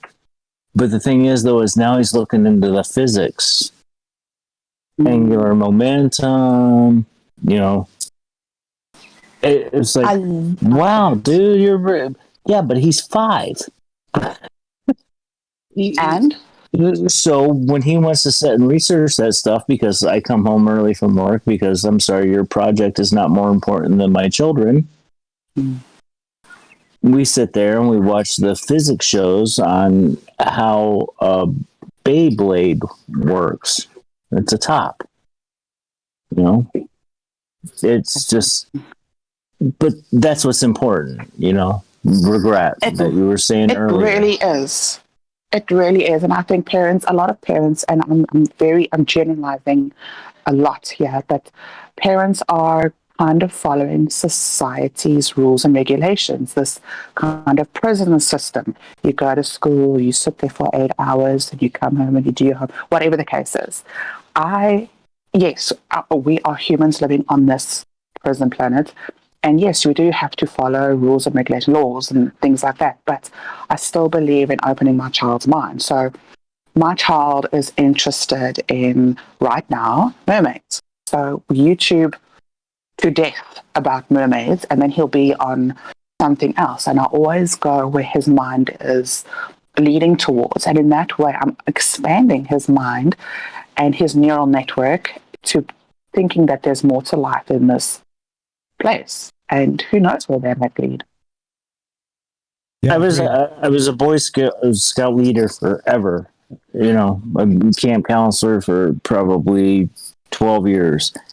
And my philosophy was that my job is not to teach you data.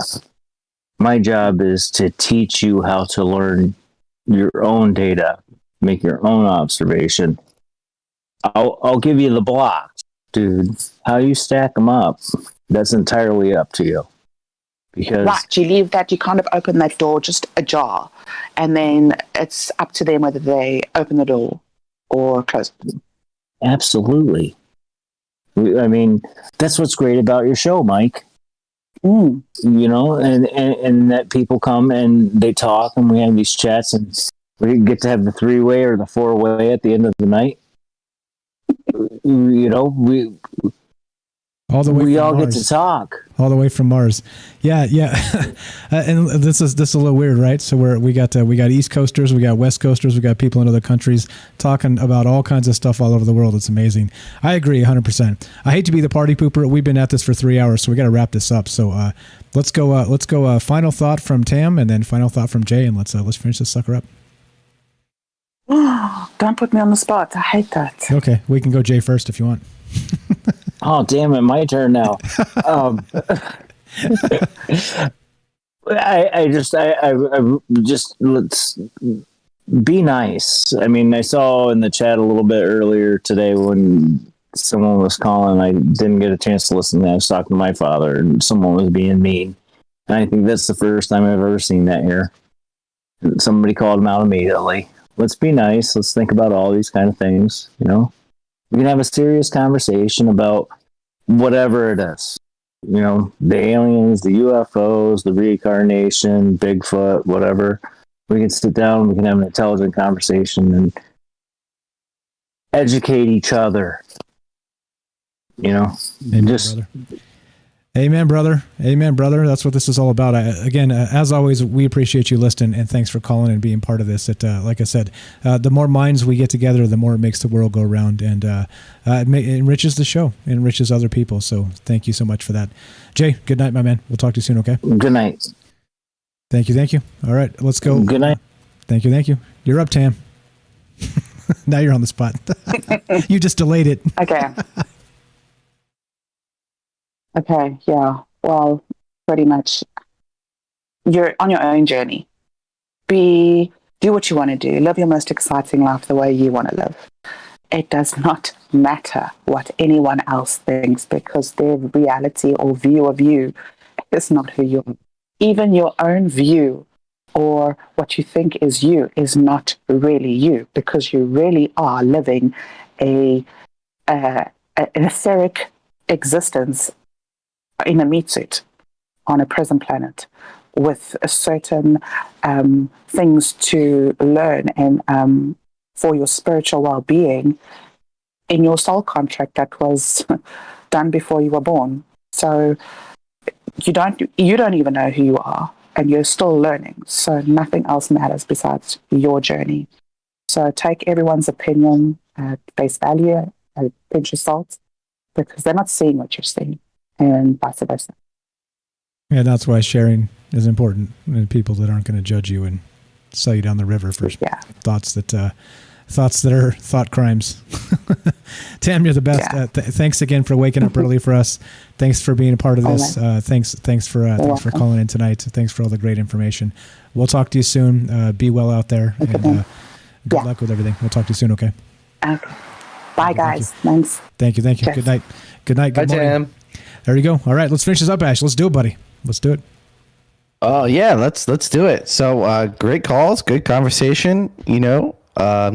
Yeah, we're all on our journey, trying to figure it out, right? And you should respect everyone else on their journey. And if all this soul stuff is real, if this is the real deal, then we're all souls trying to grow and learn, and other people are doing the same. So we can learn from each other, and that's what's great about Troubled Minds Radio. Here, we can talk to each other. We can have these conversations. We can go back and forth. Doesn't have to be red versus blue. We don't have to kill each other here yet. Just until when I invade. Yet. There can only be so many of you left. But until then, love your neighbor, love your wife, love your friends. Thank you for tuning in. My name is Ash. I'm the Reptilian from Mars. Please tune into my YouTube channel. It's always a pleasure to be here. I'm glad we got to talk about spirit wizards. I love it when we talk about the crazy shows. This was a good one. Great calls, good information, good company. I feel like I'm selling beer or something. Buy Troubled Minds beer. It's good for you. Take your vitamins with it. Yeah, you heard Mike opening it earlier. It should come out with a brand of beer. That'd be great. That'd be fun. That would be amazing. But with the alien. Yeah, thanks again for having me on. Yeah. Oh yeah, you can put my face, my reptilian face, on the side. That'd be cool. Little Mars rover. It'd be nice. Hell yeah. But great to be here. Thanks for having me. Really appreciate it. Respect everyone here, and have a good night, and I'll see you next Wednesday. Peace. Everybody follow Ash the Reptilian from Mars on YouTube. He's doing some good work over there. He's going to put some shows together that are kind of in line with what we talked about. Robert says, one last note, we were all incarnated. Our purpose is to create for the entertainment of an infinite celestial audience. Dance. Dance, Michael Strange, dance. Oh, jeez. Alien screech time? Or no? I'm not going to make you dance. All right. Thanks for listening, guys. As you know, this is Troubled Minds. We'll be back tomorrow night at 7 p.m. Pacific. Tuesday, Wednesday, Thursdays when we get together and do it. We have thousands of people listening. We have 35 reviews on iTunes. It does not compute. Get us out. Get us up on iTunes. Let people know they should be listening to this. Spread the word. Tell a friend. And again, thank you for being here. Thanks for being part of this. Thanks, Ash, for taking your time out on Wednesday nights to be part of this show. Everybody else, thanks for spending your time with us. It does mean a lot. Again, I'm Mike. This has been Ash. This is Troubled Minds. I'm me, you're you, but together we're us. And us is very much more powerful. Thanks again, guys. Be sure, be strong, be true. Thanks for listening. From my Troubled Minds to yours, have a great night.